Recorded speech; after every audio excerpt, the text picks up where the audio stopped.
Chapter 13. Mr. Rochester, it seems, by the surgeon's orders, went to bed early that night, nor did he rise soon next morning.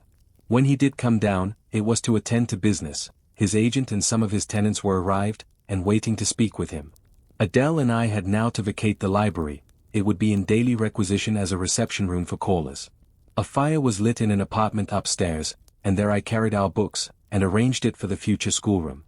I discerned in the course of the morning that Thornfield Hall was a changed place. No longer silent as a church, it echoed every hour or two to a knock at the door, or a clang of the bell. Steps, too, often traversed the hall, and new voices spoke in different keys below. A rill from the outer world was flowing through it. It had a master. For my part, I liked it better.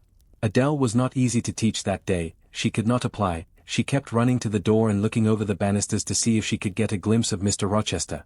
Then she coined pretexts to go downstairs, in order, as I shrewdly suspected, to visit the library, where I knew she was not wanted. Then, when I got a little angry, and made her sit still, she continued to talk incessantly of her Amy, Monsieur Edouard Fairfax de Rochester, as she dubbed him. I had not before heard his praenomens, and to conjecture what presents he had brought her, for it appears he had intimated the night before, that when his luggage came from Millcote, there would be found amongst it a little box in whose contents she had an interest. Et cela doit signifier, said she, tu Illinois y aura la de da un cadeau pour moi, et peut-être pour vous aussi, mademoiselle. Monsieur Paul de Vaux, Illinois me demande le nom de ma gouvernante, et si elle n'était pas one petite personne, et ses minces un peu pale. J'ai dit tuoi, car c'est vrai, n'est-ce pas, mademoiselle? I and my pupil dined as usual in Mrs. Fairfax's parlour. The afternoon was wild and snowy, and we passed it in the schoolroom. At dark I allowed Adele to put away books and work, and to run downstairs, for, from the comparative silence below, and from the cessation of appeals to the doorbell, I conjectured that Mr. Rochester was now at liberty. Left alone, I walked to the window, but nothing was to be seen thence. Twilight and snowflakes together thickened the air, and hid the very shrubs on the lawn. I let down the curtain and went back to the fireside. In the clear embers I was tracing a view, not unlike a picture I remembered to have seen of the castle of Heidelberg, on the Rhine, when Mrs. Fairfax came in, breaking up by her entrance the fiery mosaic I had been piecing together, and scattering too some heavy unwelcome thoughts that were beginning to throng on my solitude. Mr. Rochester would be glad if you and your pupil would take tea with him in the drawing-room this evening, said she. He has been so much engaged all day that he could not ask to see you before. When is his tea time? I inquired. Oh, at 6 o'clock, he keeps early hours in the country. You had better change your frock now. I will go with you and fasten it. Here is a candle. Is it necessary to change my frock? Yes, you had better. I always dress for the evening when Mr. Rochester is here. This additional ceremony seemed somewhat stately. However, I repaired to my room, and, with Mrs. Fairfax's aid, replaced my black stuff dress by one of black silk, the best and the only additional one I had, except one of light grey, which, in my lowered notions of the toilette, I thought too fine to be worn, except on first-rate occasions. You want a brooch, said Mrs. Fairfax. I had a single little pearl ornament which Miss Temple gave me as a parting keepsake. I put it on, and then we went downstairs. Unused as I was to strangers, it was rather a trial to appear thus formally summoned in Mr. Rochester's presence. I let Mrs. Fairfax precede me into the dining-room, and kept in her shade as we crossed that apartment, and, passing the arch, whose curtain was now dropped, entered the elegant recess beyond. 2 wax candles stood lighted on the table, and 2 on the mantelpiece. Basking in the light and heat of a superb fire, lay Pilot. Adele knelt near him. Half reclined on a couch appeared Mr. Rochester, his foot supported by the cushion. He was looking at Adele and the dog. The fire shone full on his face. I knew my traveller with his broad and jetty eyebrows, his square forehead, made squarer by the horizontal sweep of his black hair. I recognized his decisive nose, more remarkable for character than beauty, his full nostrils, denoting, I thought, colour, his grim mouth, chin, and jaw. Yes, all 3 were very grim, and no mistake. His shape, now divested of cloak, I perceived harmonized in squareness with his physiognomy. I suppose it was a good figure in the athletic sense of the term, broad-chested and thin-flanked, though neither tall nor graceful. Mr. Rochester must have been aware of the entrance of Mrs. Fairfax and myself, but it appeared he was not in the mood to notice us, for he never lifted his head as we approached. Here is Miss Eyre, sir, said Mrs. Fairfax, in her quiet way. He bowed, still not taking his eyes from the group of the dog and child. Let Miss Eyre be seated, said he, and there was something in the forced stiff bow, in the impatient yet formal tone, which seemed further to express, What the deuce is it to me whether Miss Eyre be there or not? At this moment I am not disposed to accost her. I sat down quite disembarrassed. A reception of finished politeness would probably have confused me. I could not have returned or repaid it by answering grace and elegance on my part, but harsh caprice laid me under no obligation. On the contrary, a decent quiescence, under the freak of manner, gave me the advantage. Besides, the eccentricity of the proceeding was piquant. I felt interested to see how he would go on. He went on as a statue would, that is, he neither spoke nor moved. Mrs. Fairfax seemed to think it necessary that someone should be amiable, and she began to talk. Kindly, as usual, and, as usual, rather trite, she condoled with him on the pressure of business he had had all day, on the annoyance it must have been to him with that painful sprain. Then she commended his patience and perseverance in going through with it. "Madam, I should like some tea," was the sole rejoinder she got. She hastened to ring the bell, and when the tray came, she proceeded to arrange the cups, spoons, and with assiduous celerity. I and Adele went to the table, but the master did not leave his couch. "Will you hand Mr. Rochester's cup?" said Mrs. Fairfax to me. "Adele might perhaps spill it." I did as requested. As he took the cup from my hand, Adele, thinking the moment propitious for making a request in my favor, cried out, "N'essayez pas, monsieur, Chuilinois y cadeau pour mademoiselle et dans votre petit coffre?" "Who talks of cadeau?" said he gruffly. "Did you expect a present, Miss Eyre? Are you fond of presents?" And he searched my face with eyes that I saw were dark, irate, and piercing. "I hardly know, sir, I have little experience of them. They are generally thought pleasant things." "Generally thought? But what do you think?" "I should be obliged to take time, sir, before I could give you an answer worthy of your acceptance. A present has many faces to it, has it not? And one should consider all, before pronouncing an opinion as to its nature. Miss Eyre, you are not so unsophisticated as Adele. She demands a cadeau, clamorously, the moment she sees me. You beat about the bush. Because I have less confidence in my deserts than Adele has, she can prefer the claim of old acquaintance, and the right too of custom, for she says you have always been in the habit of giving her playthings. But if I had to make out a case I should be puzzled, since I am a stranger, and have done nothing to entitle me to an acknowledgment. Oh, don't fall back on over-modesty. I have examined Adele, and find you have taken great pains with her. She is not bright, she has no talents, yet in a short time she has made much improvement. Sir, you have now given me my cadeau. I am obliged to you. It is the meet teachers most covet, praise of their pupils' progress.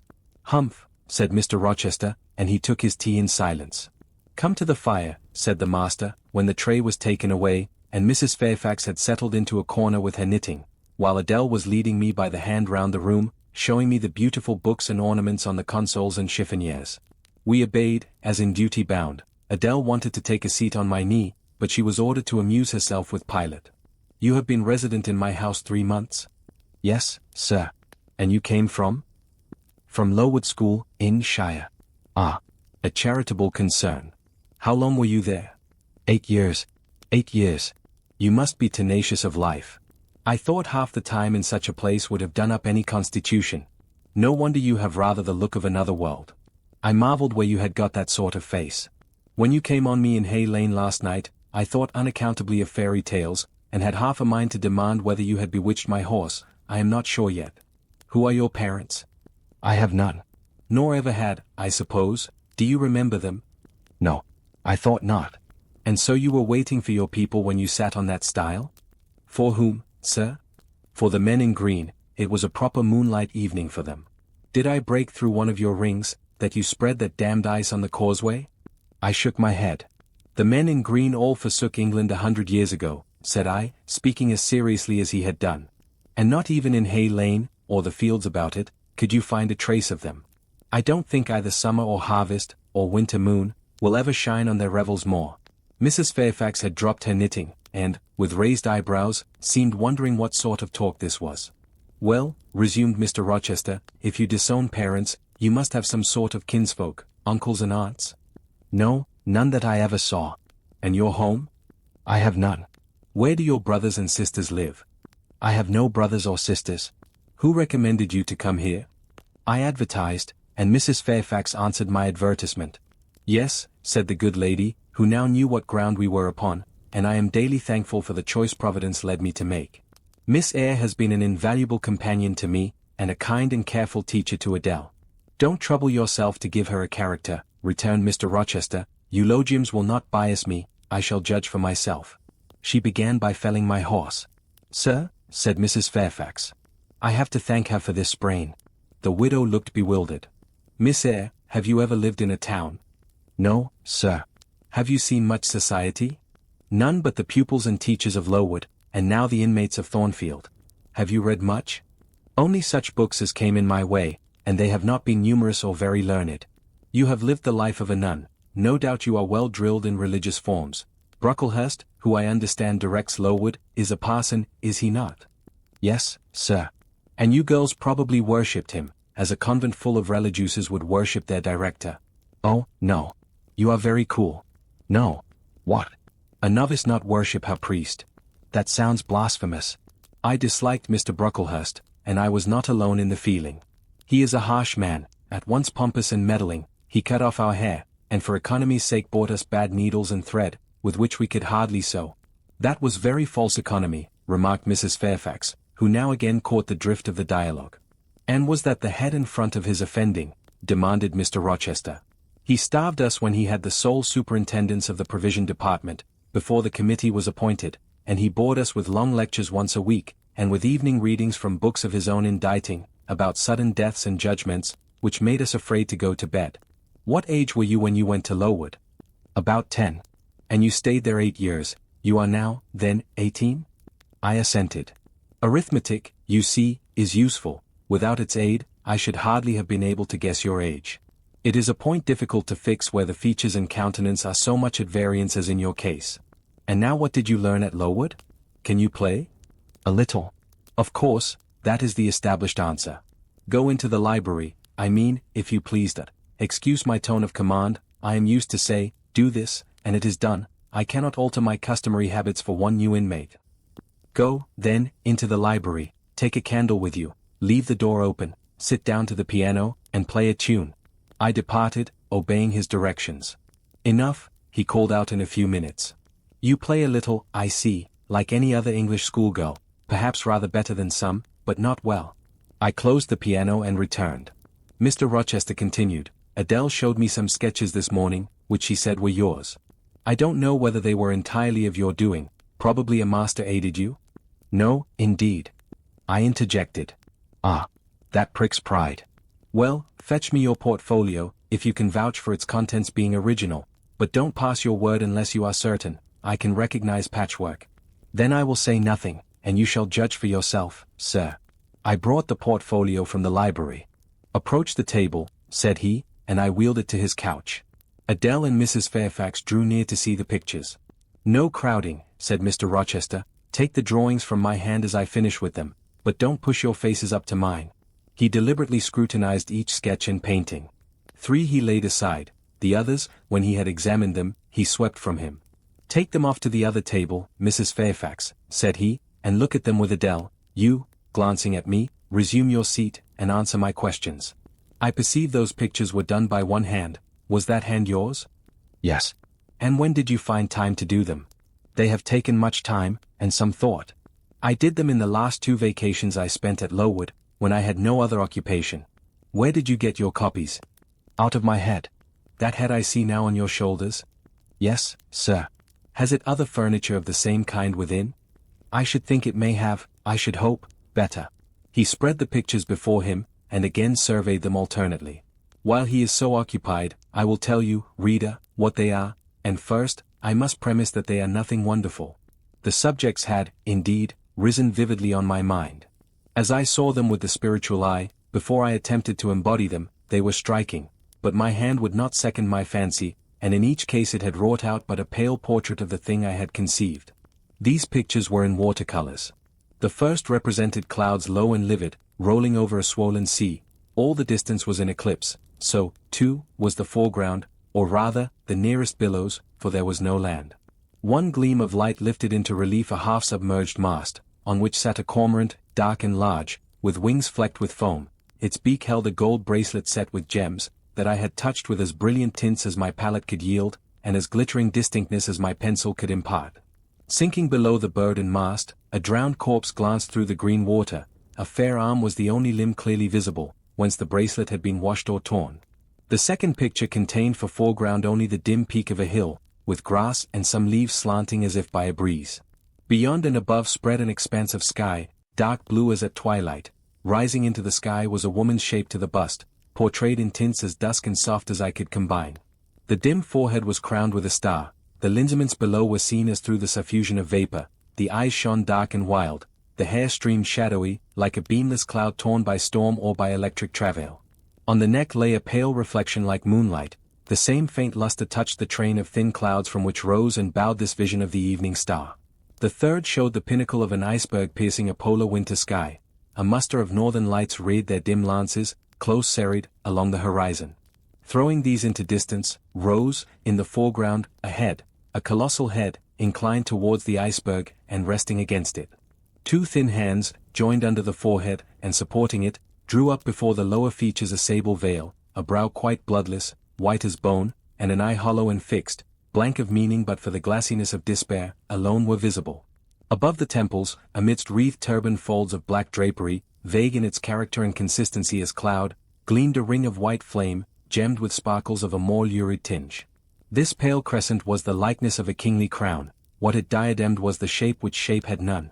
"Were you happy when you painted these pictures?" asked Mr. Rochester presently. "I was absorbed, sir, yes, and I was happy. To paint them, in short, was to enjoy one of the keenest pleasures I have ever known. That is not saying much. Your pleasures, by your own account, have been few, but I dare say you did exist in a kind of artist's dreamland while you blent and arranged these strange tints. Did you sit at them long each day?" "I had nothing else to do, because it was the vacation, and I sat at them from morning till noon, and from noon till night. The length of the midsummer days favored my inclination to apply." "And you felt self-satisfied with the result of your ardent labors?" "Far from it. I was tormented by the contrast between my idea and my handiwork. In each case I had imagined something which I was quite powerless to realize." "Not quite, you have secured the shadow of your thought, but no more, probably. You had not enough of the artist's skill and science to give it full being, yet the drawings are, for a schoolgirl, peculiar. As to the thoughts, they are elfish. These eyes in the evening star you must have seen in a dream. How could you make them look so clear, and yet not at all brilliant? For the planet above quells their rays. And what meaning is that in their solemn depth? And who taught you to paint wind? There is a high gale in that sky, and on this hilltop. Where did you see Latmos? For that is Latmos. There. Put the drawings away." I had scarce tied the strings of the portfolio, when, looking at his watch, he said abruptly, "It is 9 o'clock, what are you about, Miss Eyre, to let Adele sit up so long? Take her to bed." Adele went to kiss him before quitting the room. He endured the caress, but scarcely seemed to relish it more than Pilate would have done, nor so much. "I wish you all good night, now," said he, making a movement of the hand towards the door, in token that he was tired of our company, and wished to dismiss us. Mrs. Fairfax folded up her knitting. I took my portfolio, we curtsied to him, received a frigid bow in return, and so withdrew. "You said Mr. Rochester was not strikingly peculiar, Mrs. Fairfax," I observed, when I rejoined her in her room, after putting Adele to bed. "Well, is he?" "I think so, he is very changeful and abrupt." "True, no doubt he may appear so to a stranger, but I am so accustomed to his manner, I never think of it. And then, if he has peculiarities of temper, allowance should be made." "Why?" "Partly because it is his nature, and we can none of us help our nature, and partly because he has painful thoughts, no doubt, to harass him, and make his spirits unequal." "What about?" "Family troubles, for one thing." "But he has no family." "Not now, but he has had, or, at least, relatives. He lost his elder brother a few years since." "His elder brother?" "Yes. The present Mr. Rochester has not been very long in possession of the property, only about 9 years. 9 years is a tolerable time. Was he so very fond of his brother as to be still inconsolable for his loss?" "Why, no, perhaps not. I believe there were some misunderstandings between them. Mr. Roland Rochester was not quite just to Mr. Edward, and perhaps he prejudiced his father against him. The old gentleman was fond of money, and anxious to keep the family estate together. He did not like to diminish the property by division, and yet he was anxious that Mr. Edward should have wealth, too, to keep up the consequence of the name, and, soon after he was of age, some steps were taken that were not quite fair, and made a great deal of mischief. Old Mr. Rochester and Mr. Roland combined to bring Mr. Edward into what he considered a painful position, for the sake of making his fortune. What the precise nature of that position was I never clearly knew, but his spirit could not brook what he had to suffer in it. He is not very forgiving, he broke with his family, and now for many years he has led an unsettled kind of life. I don't think he has ever been resident at Thornfield for a fortnight together, since the death of his brother without a will left him master of the estate, and, indeed, no wonder he shuns the old place. Why should he shun it? Perhaps he thinks it gloomy. The answer was evasive. I should have liked something clearer, but Mrs. Fairfax either could not, or would not, give me more explicit information of the origin and nature of Mr. Rochester's trials. She averred they were a mystery to herself, and that what she knew was chiefly from conjecture. It was evident, indeed, that she wished me to drop the subject, which I did accordingly. Chapter 14. For several subsequent days I saw little of Mr. Rochester. In the mornings he seemed much engaged with business, and, in the afternoon, gentlemen from Millcote or the neighbourhood called, and sometimes stayed to dine with him. When his sprain was well enough to admit of horse exercise, he rode out a good deal, probably to return these visits, as he generally did not come back till late at night.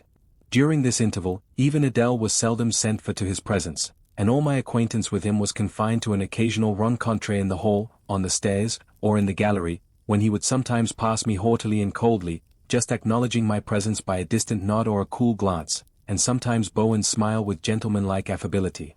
His changes of mood did not offend me, because I saw that I had nothing to do with their alternation. The ebb and flow depended on causes quite disconnected with me.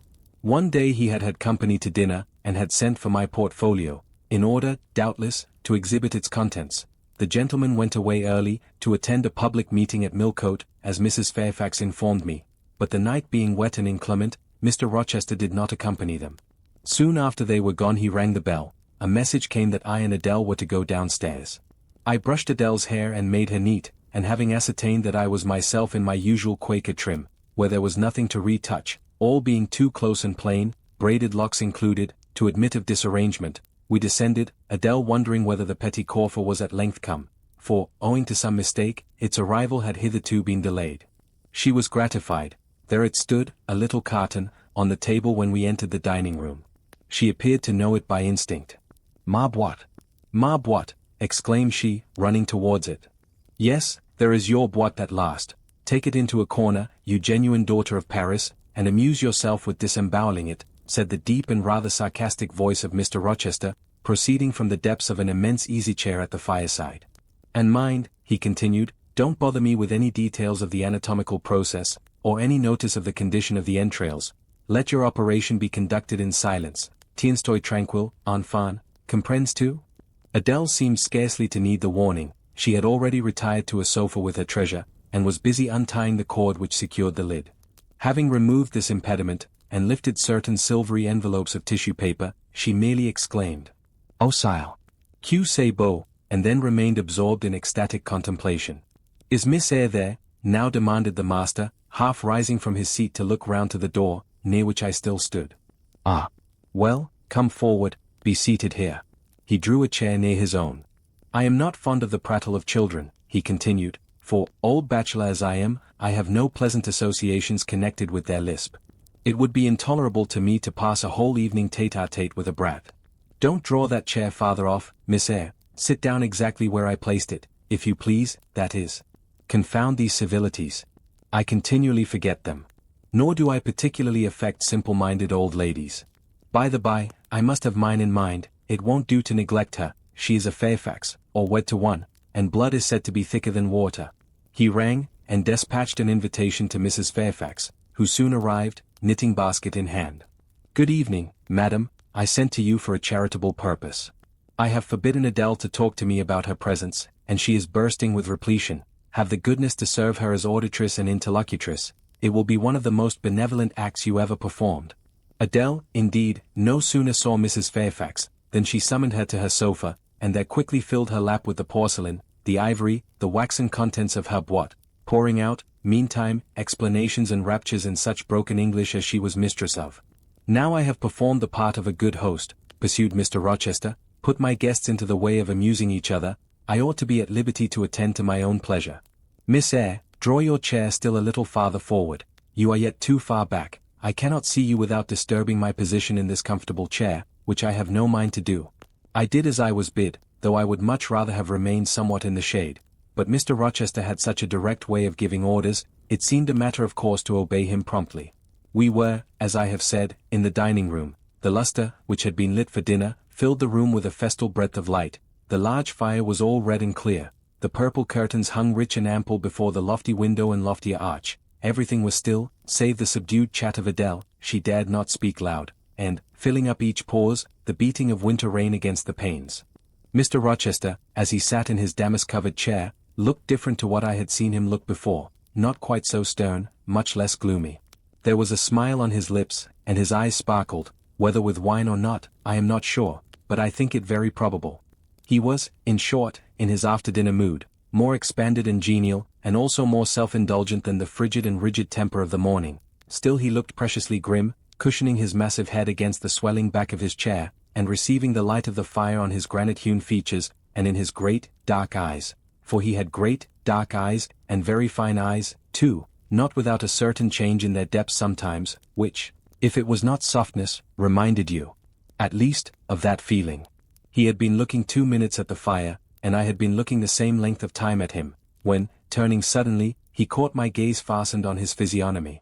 "You examine me, Miss Eyre," said he. "Do you think me handsome?" I should, if I had deliberated, have replied to this question by something conventionally vague and polite, but the answer somehow slipped from my tongue before I was aware. "No, sir." "Ah, by my word. There is something singular about you," said he. "You have the air of a little nonnette, quaint, quiet, grave, and simple, as you sit with your hands before you, and your eyes generally bent on the carpet, except, by the by, when they are directed piercingly to my face, as just now, for instance, and when one asks you a question, or makes a remark to which you are obliged to reply, you rap out a round rejoinder, which, if not blunt, is at least brusque. What do you mean by it?" "Sir, I was too plain, I beg your pardon. I ought to have replied that it was not easy to give an impromptu answer to a question about appearances, that tastes mostly differ, and that beauty is of little consequence, or something of that sort. You ought to have replied no such thing. Beauty of little consequence, indeed. And so, under pretense of softening the previous outrage, of stroking and soothing me into placidity, you stick a sly penknife under my ear. Go on, what fault do you find with me, pray? I suppose I have all my limbs and all my features like any other man. Mr. Rochester, allow me to disown my first answer. I intended no pointed repartee, it was only a blunder. Just so, I think so, and you shall be answerable for it. Criticize me, does my forehead not please you?" He lifted up the sable waves of hair which lay horizontally over his brow, and showed a solid enough mass of intellectual organs, but an abrupt deficiency where the suave sign of benevolence should have risen. "Now, am I a fool?" "Far from it, sir. You would, perhaps, think me rude if I inquired in return whether you are a philanthropist. There again. Another stick of the penknife, when she pretended to pat my head, and that is because I said I did not like the society of children and old women, low be it spoken. No, young lady, I am not a general philanthropist, but I bear a conscience, and he pointed to the prominences which are said to indicate that faculty, and which, fortunately for him, were sufficiently conspicuous, giving, indeed, a marked breadth to the upper part of his head, and, besides, I once had a kind of rude tenderness of heart. When I was as old as you, I was a feeling fellow enough, partial to the unfledged, unfostered, and unlucky, but fortune has knocked me about since, she has even kneaded me with her knuckles, and now I flatter myself I am hard and tough as an india-rubber ball, pervious, though, through a chink or two still, and with one sentient point in the middle of the lump. Yes, does that leave hope for me? Hope of what, sir? Of my final retransformation from india-rubber back to flesh? Decidedly he has had too much wine, I thought, and I did not know what answer to make to his queer question. How could I tell whether he was capable of being retransformed? You looked very much puzzled, Miss Eyre, and though you are not pretty any more than I am handsome, yet a puzzled air becomes you. Besides, it is convenient, for it keeps those searching eyes of yours away from my physiognomy, and busies them with the worsted flowers of the rug, so puzzle on. Young lady, I am disposed to be gregarious and communicative tonight. With this announcement he rose from his chair, and stood, leaning his arm on the marble mantelpiece. In that attitude his shape was seen plainly as well as his face, his unusual breadth of chest, disproportionate almost to his length of limb. I am sure most people would have thought him an ugly man, yet there was so much unconscious pride in his port, so much ease in his demeanor, such a look of complete indifference to his own external appearance, so haughty a reliance on the power of other qualities, intrinsic or adventitious, to atone for the lack of mere personal attractiveness, that, in looking at him, one inevitably shared the indifference, and, even in a blind, imperfect sense, put faith in the confidence. "I am disposed to be gregarious and communicative tonight," he repeated, "and that is why I sent for you. The fire and the chandelier were not sufficient company for me, nor would Pilate have been, for none of these can talk. Adele is a degree better, but still far below the mark, Mrs. Fairfax ditto. You, I am persuaded, can suit me if you will. You puzzled me the first evening I invited you down here. I have almost forgotten you since. Other ideas have driven yours from my head, but tonight I am resolved to be at ease, to dismiss what importunes, and recall what pleases. It would please me now to draw you out, to learn more of you, therefore speak." Instead of speaking, I smiled, and not a very complacent or submissive smile either. "Speak," he urged. "What about, sir?" "Whatever you like. I leave both the choice of subject and the manner of treating it entirely to yourself." Accordingly I sat and said nothing. If he expects me to talk for the mere sake of talking and showing off, he will find he has addressed himself to the wrong person, I thought. "You are dumb, Miss Eyre." I was dumb still. He bent his head a little towards me, and with a single hasty glance seemed to dive into my eyes. "Stubborn," he said, "and annoyed. Ah, it is consistent." I put my request in an absurd, almost insolent form. "Miss Eyre, I beg your pardon. The fact is, once for all, I don't wish to treat you like an inferior. That is," correcting himself, "I claim only such superiority as must result from 20 years' difference in age and a century's advance in experience. This is legitimate, et JYTNs, as Adele would say, and it is by virtue of this superiority, and this alone, that I desire you to have the goodness to talk to me a little now, and divert my thoughts, which are galled with dwelling on one point, cankering as a rusty nail."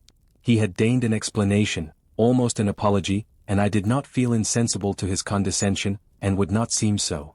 "I am willing to amuse you, if I can, sir, quite willing, but I cannot introduce a topic, because how do I know what will interest you? Ask me questions, and I will do my best to answer them. Then, in the first place, do you agree with me that I have a right to be a little masterful, abrupt, perhaps exacting, sometimes, on the grounds I stated, namely, that I am old enough to be your father, and that I have battled through a varied experience with many men of many nations, and roamed over half the globe, while you have lived quietly with one set of people in one house? Do as you please, sir. That is no answer, or rather it is a very irritating, because a very evasive one. Reply clearly. I don't think, sir, you have a right to command me, merely because you are older than I, or because you have seen more of the world than I have. Your claim to superiority depends on the use you have made of your time and experience. Humph. Promptly spoken. But I won't allow that, seeing that it would never suit my case, as I have made an indifferent, not to say a bad, use of both advantages. Leaving superiority out of the question, then, you must still agree to receive my orders now and then, without being piqued or hurt by the tone of command. Will you? I smiled. I thought to myself, Mr. Rochester is peculiar, he seems to forget that he pays me £30 per annum for receiving his orders. The smile is very well, said he, catching instantly the passing expression, but speak too. I was thinking, sir, that very few masters would trouble themselves to inquire whether or not their paid subordinates were piqued and hurt by their orders. Paid subordinates. What? You are my paid subordinate, are you? Oh yes, I had forgotten the salary. Well then, on that mercenary ground, will you agree to let me hector a little? No, sir, not on that ground, but, on the ground that you did forget it, and that you care whether or not a dependent is comfortable in his dependency, I agree heartily. And will you consent to dispense with a great many conventional forms and phrases, without thinking that the omission arises from insolence? I am sure, sir, I should never mistake informality for insolence. One I rather like, the other nothing freeborn would submit to, even for a salary. Humbug. Most things freeborn will submit to anything for a salary. Therefore, keep to yourself, and don't venture on generalities of which you are intensely ignorant. However, I mentally shake hands with you for your answer, despite its inaccuracy, and as much for the manner in which it was said, as for the substance of the speech. The manner was frank and sincere. One does not often see such a manner. No, on the contrary, affectation, or coldness, or stupid, coarse-minded misapprehension of one's meaning are the usual rewards of candor. Not 3 in 3,000 raw schoolgirl governesses would have answered me as you have just done. But I don't mean to flatter you. If you are cast in a different mold to the majority, it is no merit of yours, nature did it. And then, after all, I go too fast in my conclusions. For what I yet know, you may be no better than the rest. you may have intolerable defects to counterbalance your few good points. And so may you, I thought. My eye met his as the idea crossed my mind. He seemed to read the glance, answering as if its import had been spoken as well as imagined. Yes, you are right, said he. I have plenty of faults of my own, I know it, and I don't wish to palliate them, I assure you. God, what I need not be too severe about others. I have a past existence, a series of deeds, a color of life to contemplate within my own breast, which might well call my sneers and censures from my neighbors to myself. I started, or rather, for like other defaulters, I like to lay half the blame on ill fortune and adverse circumstances, was thrust onto a wrong tack at the age of 21, and have never recovered the right course since. But I might have been very different, I might have been as good as you, wiser, almost as stainless. I envy you your peace of mind, your clean conscience, your unpolluted memory. Little girl, a memory without blot or contamination must be an exquisite treasure, an inexhaustible source of pure refreshment, is it not? How was your memory when you were 18, sir? All right then, limpid, salubrious, no gush of bilge water had turned it to fetid puddle. I was your equal at 18, quite your equal. Nature meant me to be, on the whole, a good man, Miss Eyre, one of the better kind, and you see I am not so. You would say you don't see it, at least I flatter myself I read as much in your eye. Beware, by the by, what you express with that organ, I am quick at interpreting its language. Then take my word for it, I am not a villain, you are not to suppose that, not to attribute to me any such bad eminence, but, owing, I verily believe, rather to circumstances than to my natural bent, I am a trite commonplace sinner, hackneyed in all the poor petty dissipations with which the rich and worthless try to put on life. Do you wonder that I avow this to you? No, that in the course of your future life you will often find yourself elected the involuntary confidant of your acquaintances' secrets. People will instinctively find out, as I have done, that it is not your forte to tell of yourself, but to listen while others talk of themselves. They will feel, too, that you listen with no malevolent scorn of their indiscretion, but with a kind of innate sympathy, not the less comforting and encouraging because it is very unobtrusive in its manifestations. How do you know? How can you guess all this, sir? I know it well, therefore I proceed almost as freely as if I were writing my thoughts in a diary. You would say, I should have been superior to circumstances, so I should, but you see I was not. When fate wronged me, I had not the wisdom to remain cool, I turned desperate, then I degenerated. Now, when any vicious simpleton excites my disgust by his paltry ribaldry, I cannot flatter myself that I am better than he, I am forced to confess that he and I are on a level. I wish I had stood firm, God knows I do. Dread remorse when you are tempted to err, Miss Eyre, remorse is the poison of life. Repentance is said to be its cure, sir. It is not its cure. Reformation may be its cure, and I could reform, I have strength yet for that, but where is the use of thinking of it, hampered, burdened, cursed as I am? Besides, since happiness is irrevocably denied me, I have a right to get pleasure out of life, and I will get it, cost what it may. Then you will degenerate still more, sir. Possibly, yet why should I, if I can get sweet, fresh pleasure? And I may get it as sweet and fresh as the wild honey the bee gathers on the moor. It will sting, it will taste bitter, sir. How do you know? You never tried it. How very serious, how very solemn you look, and you are as ignorant of the matter as this cameo head, taking one from the mantelpiece. You have no right to preach to me, you neophyte, that have not passed the porch of life, and are absolutely unacquainted with its mysteries. I only remind you of your own words, sir. You said error brought remorse, and you pronounced remorse the poison of existence.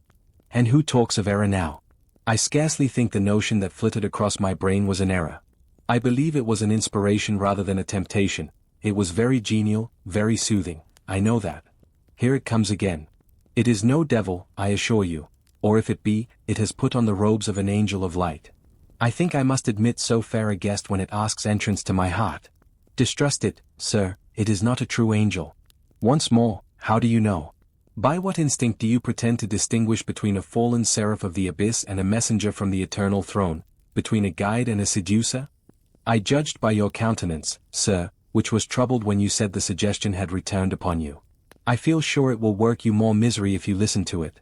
Not at all, it bears the most gracious message in the world. For the rest, you are not my conscience keeper, so don't make yourself uneasy. Here, come in, bonny wanderer. He said this as if he spoke to a vision, viewless to any eye but his own.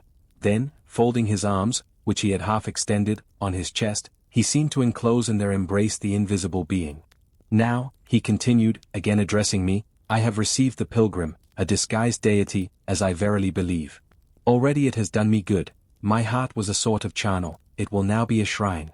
To speak truth, sir, I don't understand you at all. I cannot keep up the conversation, because it has got out of my depth. Only one thing, I know, you said you were not as good as you should like to be, and that you regretted your own imperfection. One thing I can comprehend, you intimated that to have a sullied memory was a perpetual bane. It seems to me, that if you tried hard, you would in time find it possible to become what you yourself would approve, and that if from this day you began with resolution to correct your thoughts and actions, you would in a few years have laid up a new and stainless store of recollections, to which you might revert with pleasure. Justly thought, rightly said, Miss Eyre, and, at this moment, I am paving hell with energy. Sir? I am laying down good intentions, which I believe durable as flint. Certainly, my associates and pursuits shall be other than they have been. And better? And better, so much better as pure ore is than foul dross. You seem to doubt me, I don't doubt myself. I know what my aim is, what my motives are, and at this moment I pass a law, unalterable as that of the Medes and Persians, that both are right. They cannot be, sir, if they require a new statute to legalize them. They are, Miss Eyre, though they absolutely require a new statute. Unheard of combinations of circumstances demand unheard of rules. That sounds a dangerous maxim, sir, because one can see at once that it is liable to abuse. Sententious sage. So it is, but I swear by my household gods not to abuse it. You are human and fallible. I am, so are you, what then? The human and fallible should not arrogate a power with which the divine and perfect alone can be safely entrusted. What power? That of saying of any strange and sanctioned line of action, let it be right. Let it be right, the very words, you have pronounced them. May it be right then, I said, as I rose, deeming it useless to continue a discourse which was all darkness to me, and, besides, sensible that the character of my interlocutor was beyond my penetration, at least, beyond its present reach, and feeling the uncertainty, the vague sense of insecurity, which accompanies a conviction of ignorance. Where are you going? To put Adele to bed. It is past her bedtime. You are afraid of me, because I talk like a SPHYNX. Your language is enigmatical, sir, but though I am bewildered, I am certainly not afraid. You are afraid, your self-love dreads a blunder. In that sense I do feel apprehensive, I have no wish to talk nonsense. If you did, it would be in such a grave, quiet manner, I should mistake it for sense. Do you never laugh, Miss Eyre? Don't trouble yourself to answer, I see you laugh rarely, but you can laugh very merrily. Believe me, you are not naturally austere, any more than I am naturally vicious. The low-word constraint still clings to you somewhat, controlling your features, muffling your voice, and restricting your limbs, and you fear in the presence of a man and a brother, or father, or master, or what you will, to smile too gaily, speak too freely, or move too quickly. But, in time, I think you will learn to be natural with me, as I find it impossible to be conventional with you. And then your looks and movements will have more vivacity and variety than they dare offer now. I see at intervals the glance of a curious sort of bird through the close-set bars of a cage. A vivid, restless, resolute captive is there. Were it but free, it would soar cloud-high. You are still bent on going? It has struck 9, sir. Never mind, wait a minute, Adele is not ready to go to bed yet. My position, Miss Eyre, with my back to the fire, and my face to the room, favors observation. While talking to you, I have also occasionally watched Adele. I have my own reasons for thinking her a curious study, reasons that I may, nay, that I shall, impart to you some day. She pulled out of her box, about 10 minutes ago, a little pink silk frock. Rapture lit her face as she unfolded it. Coquetry runs in her blood, blends with her brains, and seasons the marrow of her bones. Illinois Fort QJLSA, cried she, at her instant meme, and she rushed out of the room. She is now with Sophie, undergoing a robing process. In a few minutes she will re-enter, and I know what I shall see, a miniature of Celine Varens, as she used to appear on the boards at the rising of, but never mind that. However, my tenderest feelings are about to receive a shock, such as my presentiment. Stay now, to see whether it will be realized. Ere long, Adele's little foot was heard tripping across the hall. She entered, transformed as her guardian had predicted. A dress of rose-colored satin, very short, and as full in the skirt as it could be gathered, replaced the brown frock she had previously worn. A wreath of rosebuds circled her forehead. Her feet were dressed in silk stockings and small white satin sandals. Ici que ma robe va bien, cried she, bounding forwards, at Miss Salyer's? At Miss Bass? Tenez, je crois que je vais danser. And spreading out her dress, she chassed across the room till, having reached Mr. Rochester, she wheeled lightly round before him on tiptoe, then dropped on one knee at his feet, exclaiming, Monsieur, je vous remercie mille fois de votre bonté. Then rising, she added, C'est comme cela que maman faisait, n'est-ce pas, monsieur? Precisely, was the answer, and, comme cela, she charmed my English gold out of my British breeches pocket. I have been green, too, Miss Eyre, grass green, not a more vernal tint freshens you now than once freshened me. My spring is gone, however, but it has left me that French floweret on my hands, which, in some moods, I would fain be rid of. Not valuing now the root whence it sprang, having found that it was of a sort which nothing but gold dust could manure, I have but half a liking to the blossom, especially when it looks so artificial as just now. I keep it and rear it rather on the Roman Catholic principle of expiating numerous sins, great or small, by one good work. I'll explain all this some day. Good night. Chapter 15. Mr. Rochester did, on a future occasion, explain it. It was one afternoon, when he chanced to meet me and Adele in the grounds, and while she played with Pilot and her shuttlecock, he asked me to walk up and down a long beech avenue within sight of her. He then said that she was the daughter of a French opera dancer, Céline Varens, towards whom he had once cherished what he called a grande passion. This passion Céline had professed to return with even superior ardor.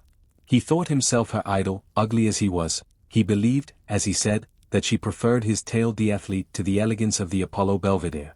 And, Miss Eyre, so much was I flattered by this preference of the Gallic sylph for her British gnome, that I installed her in an hotel, gave her a complete establishment of servants, a carriage, cashmeres, diamonds, dentelles, and in short, I began the process of ruining myself in the received style, like any other spoony.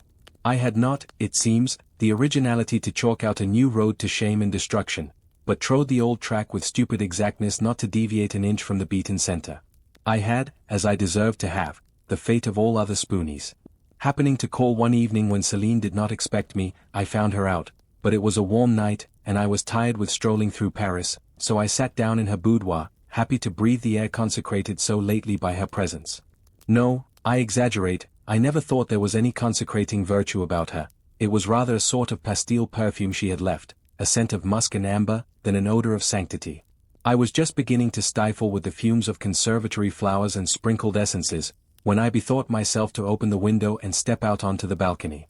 It was moonlight and gaslight besides, and very still and serene. The balcony was furnished with a chair or two. I sat down, and took out a cigar. I will take one now, if you will excuse me. Here ensued a pause, filled up by the producing and lighting of a cigar. Having placed it to his lips and breathed a trail of Havana incense on the freezing and sunless air, he went on.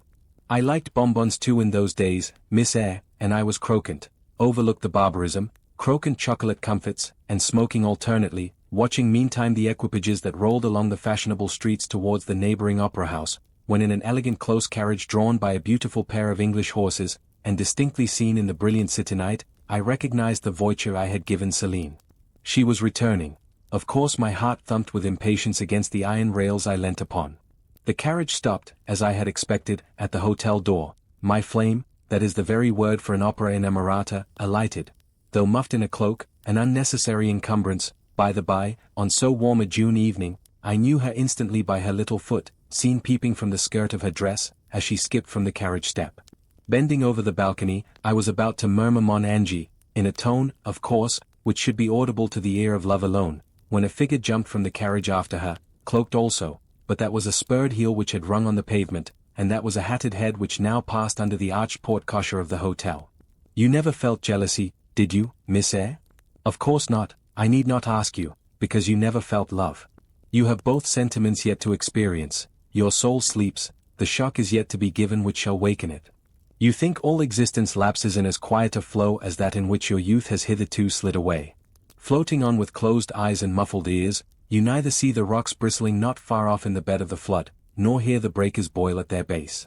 But I tell you, and you may mark my words, you will come some day to a craggy pass in the channel, where the whole of life's stream will be broken up into whirl and tumult, foam and noise. Either you will be dashed to atoms on crag points, or lifted up and borne on by some master wave into a calmer current, as I am now. I like this day, I like that sky of steel, I like the sternness and stillness of the world under this frost.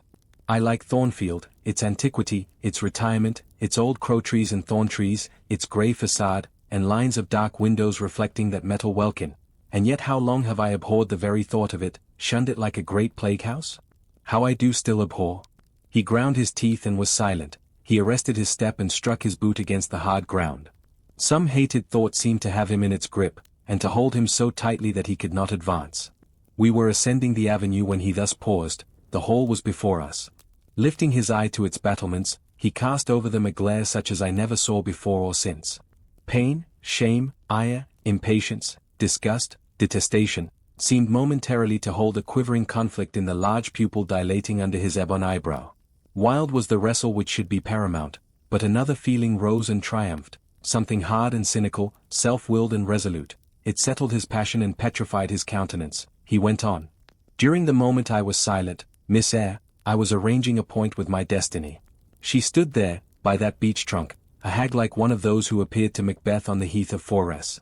You like Thornfield, she said, lifting her finger, and then she wrote in the air a memento, which ran in lurid hieroglyphics all along the house front, between the upper and lower row of windows. Like it if you can.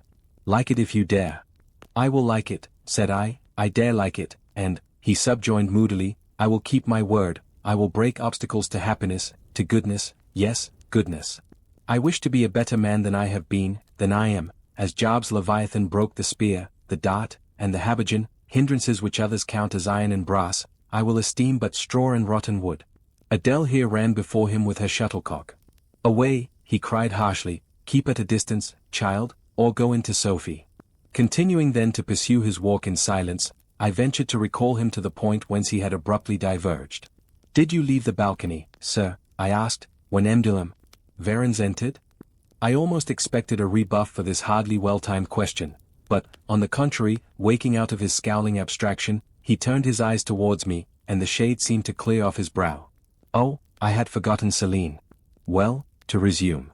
When I saw my charmer thus come in accompanied by a cavalier, I seemed to hear a hiss, and the green snake of jealousy, rising on undulating coils from the moonlit balcony, glided within my waistcoat, and ate its way in 2 minutes to my heart's core. Strange, he exclaimed, suddenly starting again from the point. Strange that I should choose you for the confidant of all this, young lady, passing strange that you should listen to me quietly, as if it were the most usual thing in the world for a man like me to tell stories of his opera mistresses to a quaint, inexperienced girl like you. But the last singularity explains the first, as I intimated once before. You, with your gravity, considerateness, and caution were made to be the recipient of secrets. Besides, I know what sort of a mind I have placed in communication with my own. I know it is one not liable to take infection. It is a peculiar mind, it is a unique one. Happily I do not mean to harm it, but, if I did, it would not take harm from me. The more you and I converse, the better, for while I cannot blight you, you may refresh me. After this digression he proceeded. I remained in the balcony. They will come to her boudoir, no doubt, thought I, let me prepare an ambush. So putting my hand in through the open window, I drew the curtain over it, leaving only an opening through which I could take observations. Then I closed the casement, all but a chink just wide enough to furnish an outlet to lovers' whispered vows. Then I stole back to my chair, and as I resumed it the pair came in. My eye was quickly at the aperture. Celine's chambermaid entered, lit a lamp, left it on the table, and withdrew. The couple were thus revealed to me clearly. Both removed their cloaks, and there was the Varens, shining in satin and jewels, my gifts of course, and there was her companion in an officer's uniform, and I knew him for a young roué of a vicomte, a brainless and vicious youth whom I had sometimes met in society, and had never thought of hating because I despised him so absolutely. On recognizing him, the fang of the snake jealousy was instantly broken, because at the same moment my love for Celine sank under an extinguisher. A woman who could betray me for such a rival was not worth contending for. She deserved only scorn, less, however, than I, who had been her dupe. They began to talk. Their conversation eased me completely. Frivolous, mercenary, heartless, and senseless, it was rather calculated to weary than enrage a listener. A card of mine lay on the table. This being perceived, brought my name under discussion. Neither of them possessed energy or wit to belabor me soundly, but they insulted me as coarsely as they could in their little way, especially Celine, who even waxed rather brilliant on my personal defects, deformities she termed them. Now it had been her custom to launch out into fervent admiration of what she called my butte male, wherein she differed diametrically from you, who told me point blank, at the second interview, that you did not think me handsome. The contrast struck me at the time and... Adele here came running up again. Monsieur, John has just been to say that your agent has called and wishes to see you. Ah. In that case I must abridge. Opening the window, I walked in upon them, liberated Celine from my protection, gave her notice to vacate her hotel, offered her a purse for immediate exigencies, disregarded screams, hysterics, prayers, protestations, convulsions, made an appointment with the victim for a meeting at the Bois de Boulogne. Next morning I had the pleasure of encountering him, left a bullet in one of his poor etiolated arms, feeble as the wing of a chicken in the pip, and then thought I had done with the whole crew. But unluckily the Varens, 6 months before, had given me this Villette Adele, who, she affirmed, was my daughter, and perhaps she may be, though I see no proofs of such grim paternity written in her countenance. Pilot is more like me than she. Some years after I had broken with the mother, she abandoned her child, and ran away to Italy with a musician or singer. I acknowledged no natural claim on Adele's part to be supported by me, nor do I now acknowledge any, for I am not her father. But hearing that she was quite destitute, I e'en took the poor thing out of the slime and mud of Paris, and transplanted it here, to grow up clean in the wholesome soil of an English country garden. Mrs. Fairfax found you to train it, but now you know that it is the illegitimate offspring of a French opera girl, you will perhaps think differently of your post and protégé. You will be coming to me some day with notice that you have found another place, that you beg me to look out for a new governess, and seed, eh? No, Adele is not answerable for either her mother's faults or yours. I have a regard for her, and now that I know she is, in a sense, parentless, forsaken by her mother and disowned by you, sir, I shall cling closer to her than before. How could I possibly prefer the spoilt pet of a wealthy family, who would hate her governess as a nuisance, to a lonely little orphan, who leans towards her as a friend? Oh, that is the light in which you view it. Well, I must go in now, and you too, it darkens. But I stayed out a few minutes longer with Adele and Pilot, ran a race with her, and played a game of battledore and shuttlecock. When we went in, and I had removed her bonnet and coat, I took her on my knee, kept her there an hour, allowing her to prattle as she liked, not rebuking even some little freedoms and trivialities into which she was apt to stray when much noticed, and which betrayed in her a superficiality of character, inherited probably from her mother, hardly congenial to an English mind. Still she had her merits, and I was disposed to appreciate all that was good in her to the utmost. I sought in her countenance and features a likeness to Mr. Rochester, but found none. No trait, no turn of expression announced relationship. It was a pity. If she could but have been proved to resemble him, he would have thought more of her. It was not till after I had withdrawn to my own chamber for the night, that I steadily reviewed the tale Mr. Rochester had told me. As he had said, there was probably nothing at all extraordinary in the substance of the narrative itself. A wealthy Englishman's passion for a French dancer, and her treachery to him, were everyday matters enough, no doubt, in society. But there was something decidedly strange in the paroxysm of emotion which had suddenly seized him when he was in the act of expressing the present contentment of his mood, and his newly revived pleasure in the old hall and its environs. I meditated wonderingly on this incident, but gradually quitting it, as I found it for the present inexplicable, I turned to the consideration of my master's manner to myself. The confidence he had thought fit to repose in me seemed a tribute to my discretion. I regarded and accepted it as such. His deportment had now for some weeks been more uniform towards me than at the first. I never seemed in his way, he did not take fits of chilling hauteur. When he met me unexpectedly, the encounter seemed welcome. He had always a word and sometimes a smile for me. When summoned by formal invitation to his presence, I was honored by a cordiality of reception that made me feel I really possessed the power to amuse him, and that these evening conferences were sought as much for his pleasure as for my benefit. I, indeed, talked comparatively little, but I heard him talk with relish. It was his nature to be communicative. He liked to open to a mind unacquainted with the world glimpses of its scenes and ways. I do not mean its corrupt scenes and wicked ways, but such as derived their interest from the great scale on which they were acted, the strange novelty by which they were characterized, and I had a keen delight in receiving the new ideas he offered, in imagining the new pictures he portrayed, and following him in thought through the new regions he disclosed, never startled or troubled by one noxious illusion. The ease of his manner freed me from painful restraint. The friendly frankness, as correct as cordial, with which he treated me, drew me to him. I felt at times as if he were my relation rather than my master, yet he was imperious sometimes still, but I did not mind that. I saw it was his way. So happy, so gratified did I become with this new interest added to life, that I ceased to pine after kindred. My thin crescent destiny seemed to enlarge, the blanks of existence were filled up, my bodily health improved, I gathered flesh and strength. And was Mr. Rochester now ugly in my eyes? No, reader, gratitude, and many associations, all pleasurable and genial, made his face the object I best liked to see. His presence in a room was more cheering than the brightest fire.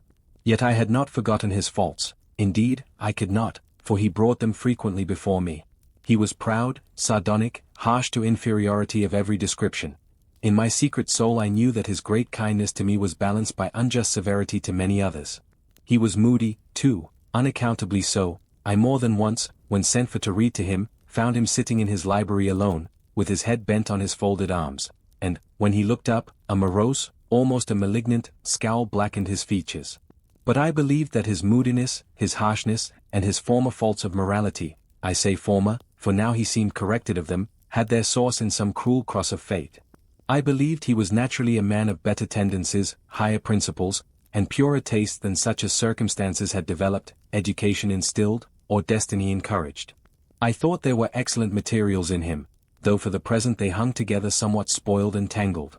I cannot deny that I grieved for his grief, whatever that was, and would have given much to assuage it. Though I had now extinguished my candle and was laid down in bed, I could not sleep for thinking of his look when he paused in the avenue, and told how his destiny had risen up before him, and dared him to be happy at Thornfield. Why not? I asked myself. What alienates him from the house? Will he leave it again soon? Mrs. Fairfax said he seldom stayed here longer than a fortnight at a time, and he has now been resident 8 weeks. If he does go, the change will be doleful. Suppose he should be absent spring, summer, and autumn, how joyless sunshine and fine days will seem. I hardly know whether I had slept or not after this musing. At any rate, I started wide awake on hearing a vague murmur, peculiar and lugubrious, which sounded, I thought, just above me. I wished I had kept my candle burning. The night was drearily dark, my spirits were depressed. I rose and sat up in bed, listening. The sound was hushed. I tried again to sleep, but my heart beat anxiously. My inward tranquillity was broken. The clock, far down in the hall, struck 2. Just then it seemed my chamber door was touched, as if fingers had swept the panels in groping away along the dark gallery outside. I said, "Who is there?" Nothing answered. I was chilled with fear. All at once I remembered that it might be Pilot, who, when the kitchen door chanced to be left open, not infrequently found his way up to the threshold of Mr. Rochester's chamber. I had seen him lying there myself in the mornings. The idea calmed me somewhat. I lay down. Silence composes the nerves, and as an unbroken hush now reigned again through the whole house, I began to feel the return of slumber. But it was not fated that I should sleep that night. A dream had scarcely approached my ear, when it fled affrighted, scared by a marrow-freezing incident enough. This was a demoniac laugh, low, suppressed, and deep, uttered, as it seemed, at the very keyhole of my chamber door. The head of my bed was near the door, and I thought at first the goblin laugher stood at my bedside, or rather, crouched by my pillow, but I rose, looked round, and could see nothing, while, as I still gazed, the unnatural sound was reiterated, and I knew it came from behind the panels. My first impulse was to rise and fasten the bolt, my next, again to cry out, "Who is there?" Something gurgled and moaned. Ere long, steps retreated up the gallery towards the third-story staircase. A door had lately been made to shut in that staircase. I heard it open and close, and all was still. Was that Grace Poole? And is she possessed with a devil? Thought I. Impossible now to remain longer by myself. I must go to Mrs. Fairfax. I hurried on my frock and a shawl. I withdrew the bolt and opened the door with a trembling hand. There was a candle burning just outside, and on the matting in the gallery. I was surprised at this circumstance, but still more was I amazed to perceive the air quite dim, as if filled with smoke, and, while looking to the right hand and left, to find whence these blue wreaths issued, I became further aware of a strong smell of burning. Something creaked, it was a door ajar, and that door was Mr. Rochester's, and the smoke rushed in a cloud from thence. I thought no more of Mrs. Fairfax, I thought no more of Grace Poole, or the laugh. In an instant, I was within the chamber. Tongues of flame darted round the bed, the curtains were on fire. In the midst of blaze and vapor, Mr. Rochester lay stretched motionless, in deep sleep. "Wake! Wake!" I cried. I shook him, but he only murmured and turned. The smoke had stupefied him. Not a moment could be lost. The very sheets were kindling. I rushed to his basin and ewer. Fortunately, one was wide and the other deep, and both were filled with water. I heaved them up, deluged the bed and its occupant, flew back to my own room, brought my own water jug, baptized the couch afresh, and, by God's aid, succeeded in extinguishing the flames which were devouring it. The hiss of the quenched element, the breakage of a pitcher which I flung from my hand when I had emptied it, and, above all, the splash of the shower bath I had liberally bestowed, roused Mr. Rochester at last. Though it was now dark, I knew he was awake, because I heard him fulminating strange anathemas at finding himself lying in a pool of water. "Is there a flood?" he cried. "No, sir," I answered, "but there has been a fire. Get up, do, you are quenched now, I will fetch you a candle." "In the name of all the elves in Christendom, is that Jane Eyre?" he demanded. "What have you done with me, witch, sorceress? Who is in the room besides you? Have you plotted to drown me? I will fetch you a candle, sir, and, in heaven's name, get up. Somebody has plotted something. You cannot too soon find out who and what it is. There. I am up now, but at your peril you fetch a candle yet. Wait 2 minutes till I get into some dry garments, if any dry there be. Yes, here is my dressing gown. Now run." I did run. I brought the candle which still remained in the gallery. He took it from my hand, held it up, and surveyed the bed, all blackened and scorched, the sheets drenched, the carpet round swimming in water. "What is it? And who did it?" he asked. I briefly related to him what had transpired, the strange laugh I had heard in the gallery, the step ascending to the 3rd story, the smoke, the smell of fire which had conducted me to his room, in what state I had found matters there, and how I had deluged him with all the water I could lay hands on. He listened very gravely. His face, as I went on, expressed more concern than astonishment. He did not immediately speak when I had concluded. "Shall I call Mrs. Fairfax?" I asked. "Mrs. Fairfax? No, what the deuce would you call her for? What can she do? Let her sleep unmolested. Then I will fetch Leah, and wake John and his wife." "Not at all, just be still. You have a shawl on. If you are not warm enough, you may take my cloak yonder, wrap it about you, and sit down in the armchair. There, I will put it on. Now place your feet on the stool, to keep them out of the wet. I am going to leave you a few minutes. I shall take the candle. Remain where you are till I return, be as still as a mouse. I must pay a visit to the 2nd story. Don't move, remember, or call anyone." He went. I watched the light withdraw. He passed up the gallery very softly, unclosed the staircase door with as little noise as possible, shut it after him, and the last ray vanished. I was left in total darkness. I listened for some noise, but heard nothing.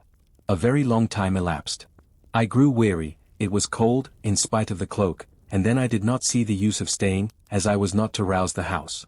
I was on the point of risking Mr. Rochester's displeasure by disobeying his orders, when the light once more gleamed dimly on the gallery wall, and I heard his unshod feet tread the matting. "I hope it is he," thought I, "and not something worse." He re-entered, pale and very gloomy. "I have found it all out," said he, setting his candle down on the washstand. "It is as I thought." "How, sir?" He made no reply, but stood with his arms folded, looking on the ground. At the end of a few minutes he inquired in rather a peculiar tone. "I forget whether you said you saw anything when you opened your chamber door." "No, sir, only the candlestick on the ground." "But you heard an odd laugh? You have heard that laugh before, I should think, or something like it?" "Yes, sir, there is a woman who sews here, called Grace Poole. She laughs in that way. She is a singular person." "Just so. Grace Poole, you have guessed it. She is, as you say, singular, very. Well, I shall reflect on the subject. Meantime, I am glad that you are the only person, besides myself, acquainted with the precise details of tonight's incident. You are no talking fool, say nothing about it.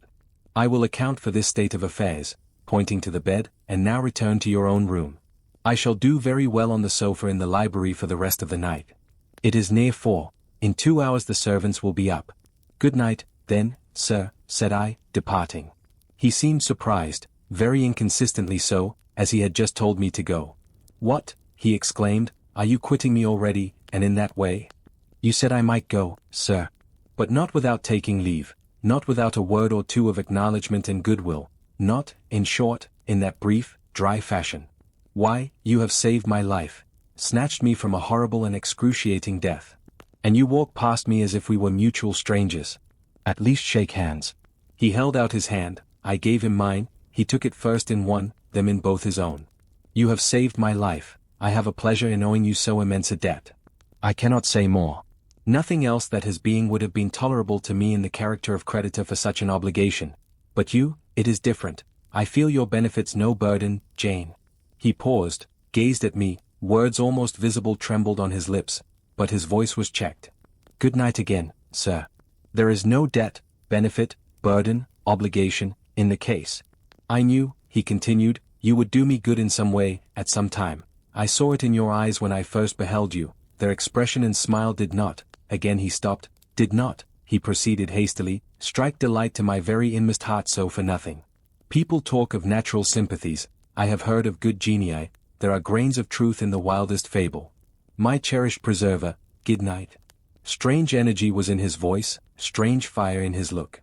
"I am glad I happened to be awake," I said, and then I was going. "What? You will go?" "I am cold, sir." "Cold?" "Yes, and standing in a pool." "Go, then, Jane, go." But he still retained my hand, and I could not free it. I bethought myself of an expedient. "I think I hear Mrs. Fairfax move, sir," said I. "Well, leave me." He relaxed his fingers, and I was gone. I regained my couch, but never thought of sleep. Till morning dawned I was tossed on a buoyant but unquiet sea, where billows of trouble rolled under surges of joy. I thought sometimes I saw beyond its wild waters a shore, sweet as the hills of Beulah, and now and then a freshening gale, wakened by hope, bore my spirit triumphantly towards the bourne. But I could not reach it, even in fancy. A counteracting breeze blew off land, and continually drove me back. Sense would resist delirium, judgment would warn passion. Too feverish to rest, I rose as soon as day dawned. Chapter 16. I both wished and feared to see Mr. Rochester on the day which followed this sleepless night. I wanted to hear his voice again, yet feared to meet his eye. During the early part of the morning, I momentarily expected his coming. He was not in the frequent habit of entering the schoolroom, but he did step in for a few minutes sometimes, and I had the impression that he was sure to visit it that day. But the morning passed just as usual. Nothing happened to interrupt the quiet course of Adele's studies. Only soon after breakfast, I heard some bustle in the neighborhood of Mr. Rochester's chamber, Mrs. Fairfax's voice, and Leah's, and the cook's, that is, John's wife, and even John's own gruff tones. There were exclamations of what a mercy master was not burnt in his bed. It is always dangerous to keep a candle lit at night. How providential that he had presence of mind to think of the water jug. I wonder he waked nobody. It is to be hoped he will not take cold with sleeping on the library sofa, and see. To much confabulation succeeded a sound of scrubbing and setting to rights, and when I passed the room, in going downstairs to dinner, I saw through the open door that all was again restored to complete order, only the bed was stripped of its hangings. Leah stood up in the window seat, rubbing the panes of glass dimmed with smoke. I was about to address her, for I wished to know what account had been given of the affair. But, on advancing, I saw a second person in the chamber, a woman sitting on a chair by the bedside, and sewing rings to new curtains. That woman was no other than Grace Poole. There she sat, staid and taciturn looking, as usual, in her brown stuff gown, her check apron, white handkerchief, and cap. She was intent on her work, in which her whole thought seemed absorbed. On her hard forehead, and in her commonplace features, was nothing either of the paleness or desperation one would have expected to see marking the countenance of a woman who had attempted murder, and whose intended victim had followed her last night to her lair, and, as I believed, charged her with the crime she wished to perpetrate. I was amazed, confounded. She looked up, while I still gazed at her.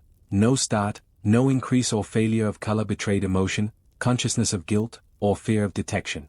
She said "Good morning, miss," in her usual phlegmatic and brief manner, and taking up another ring and more tape, went on with her sewing.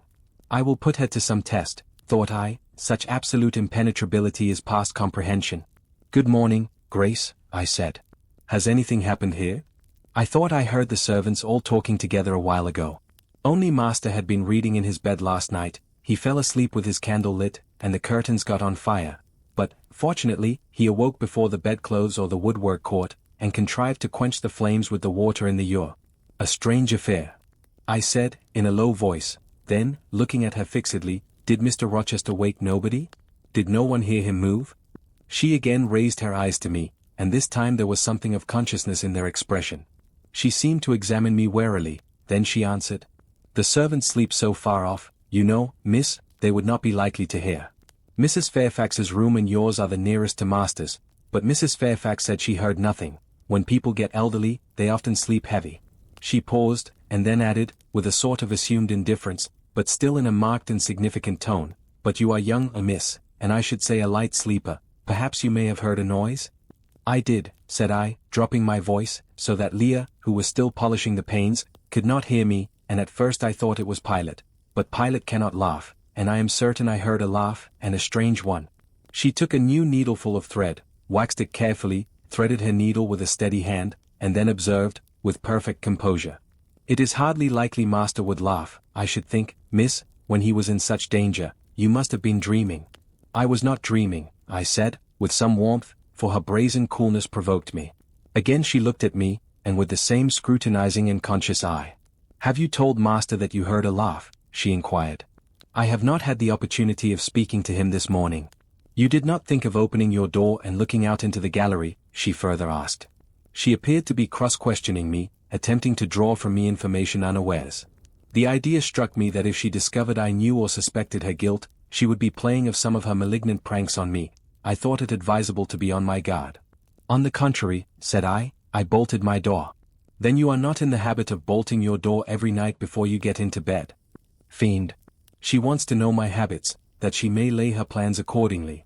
Indignation again prevailed over prudence. I replied sharply, "Hitherto I have often omitted to fasten the bolt. I did not think it necessary. I was not aware any danger or annoyance was to be dreaded at Thornfield Hall, but in future," and I laid marked stress on the words, "I shall take good care to make all secure before I venture to lie down." "It will be wise so to do," was her answer. "This neighborhood is as quiet as any I know, and I never heard of the hall being attempted by robbers since it was a house, though there are hundreds of pounds worth of plate in the plate closet, as is well known. And you see, for such a large house, there are very few servants, because master has never lived here much, and when he does come, being a bachelor, he needs little waiting on. But I always think it best to err on the safe side. A door is soon fastened, and it is as well to have a drawn bolt between one and any mischief that may be about.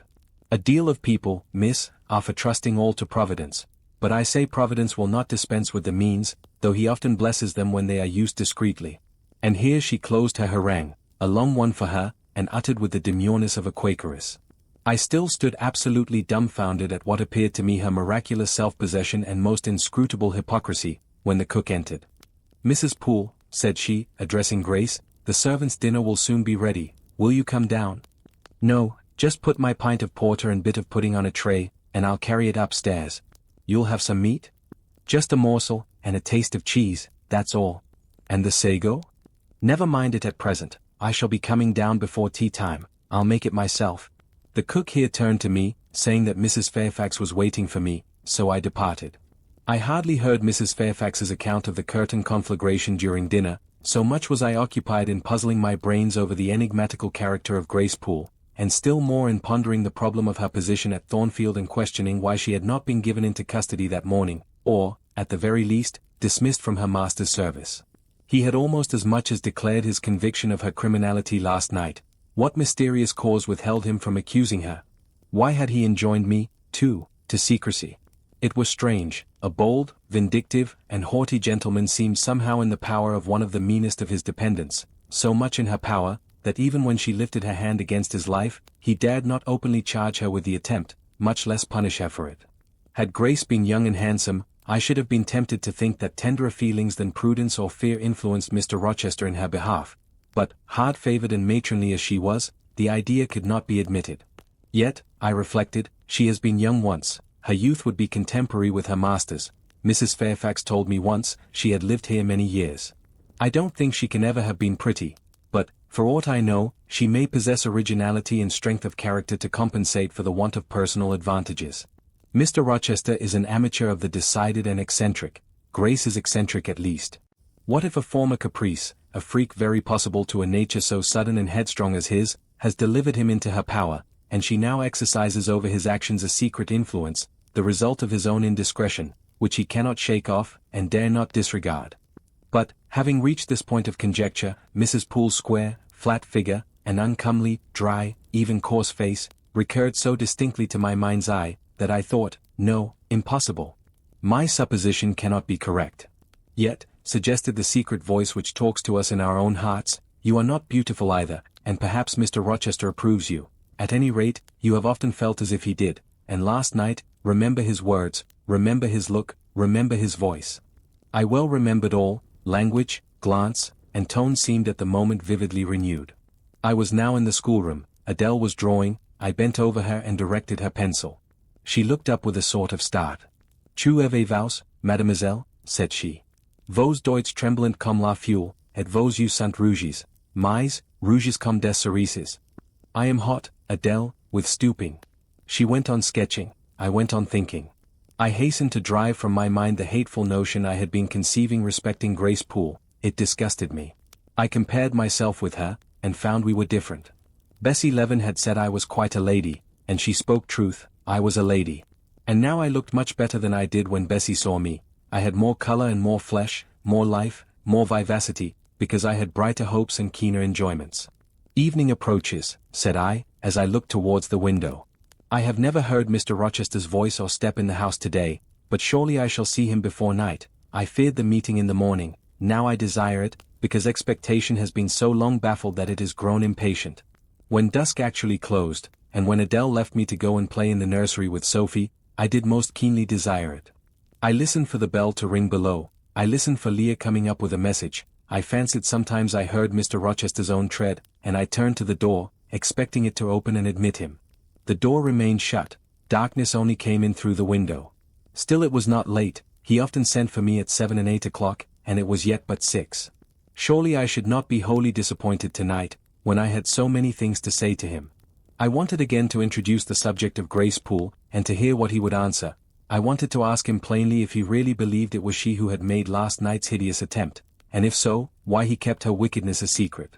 It little mattered whether my curiosity irritated him. I knew the pleasure of vexing and soothing him by turns, it was one I chiefly delighted in, and a sure instinct always prevented me from going too far. Beyond the verge of provocation I never ventured, on the extreme brink I liked well to try my skill. Retaining every minute form of respect, every propriety of my station, I could still meet him in argument without fear or uneasy restraint. This suited both him and me. A tread creaked on the stairs at last. Leah made her appearance, but it was only to intimate that tea was ready in Mrs. Fairfax's room. Thither I repaired, glad at least to go downstairs, for that brought me, I imagined, nearer to Mr. Rochester's presence. You must want your tea, said the good lady, as I joined her, you ate so little at dinner. I am afraid, she continued, you are not well today, you look flushed and feverish. Oh, quite well. I never felt better. Then you must prove it by evincing a good appetite. Will you fill the teapot while I knit off this needle? Having completed her task, she rose to draw down the blind, which she had hitherto kept up, by way, I suppose, of making the most of daylight, though dusk was now fast deepening into total obscurity. It is fair tonight, said she, as she looked through the panes, though not starlight.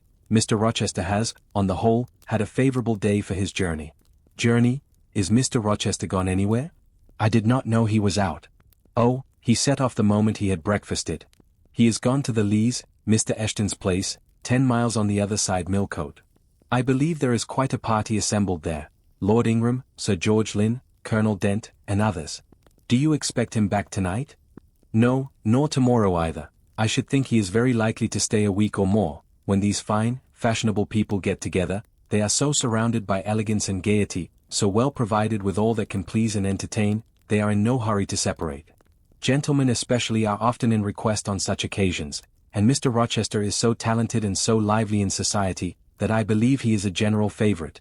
The ladies are very fond of him, though you would not think his appearance calculated to recommend him particularly in their eyes, but I suppose his acquirements and abilities, perhaps his wealth and good blood, make amends for any little fault of look.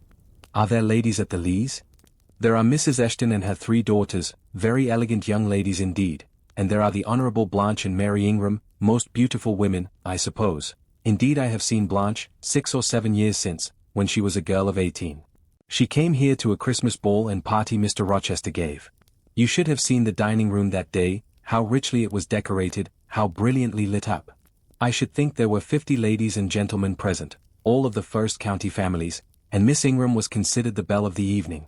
You saw her, you say, Mrs. Fairfax. What was she like?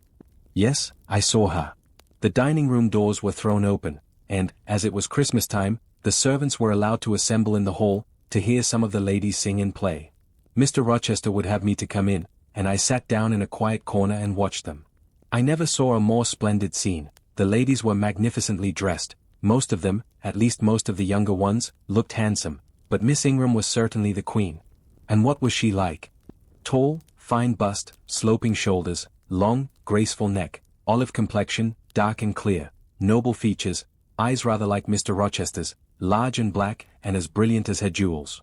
And then she had such a fine head of hair, raven black and so becomingly arranged, a crown of thick plaits behind, and in front the longest, the glossiest curls I ever saw.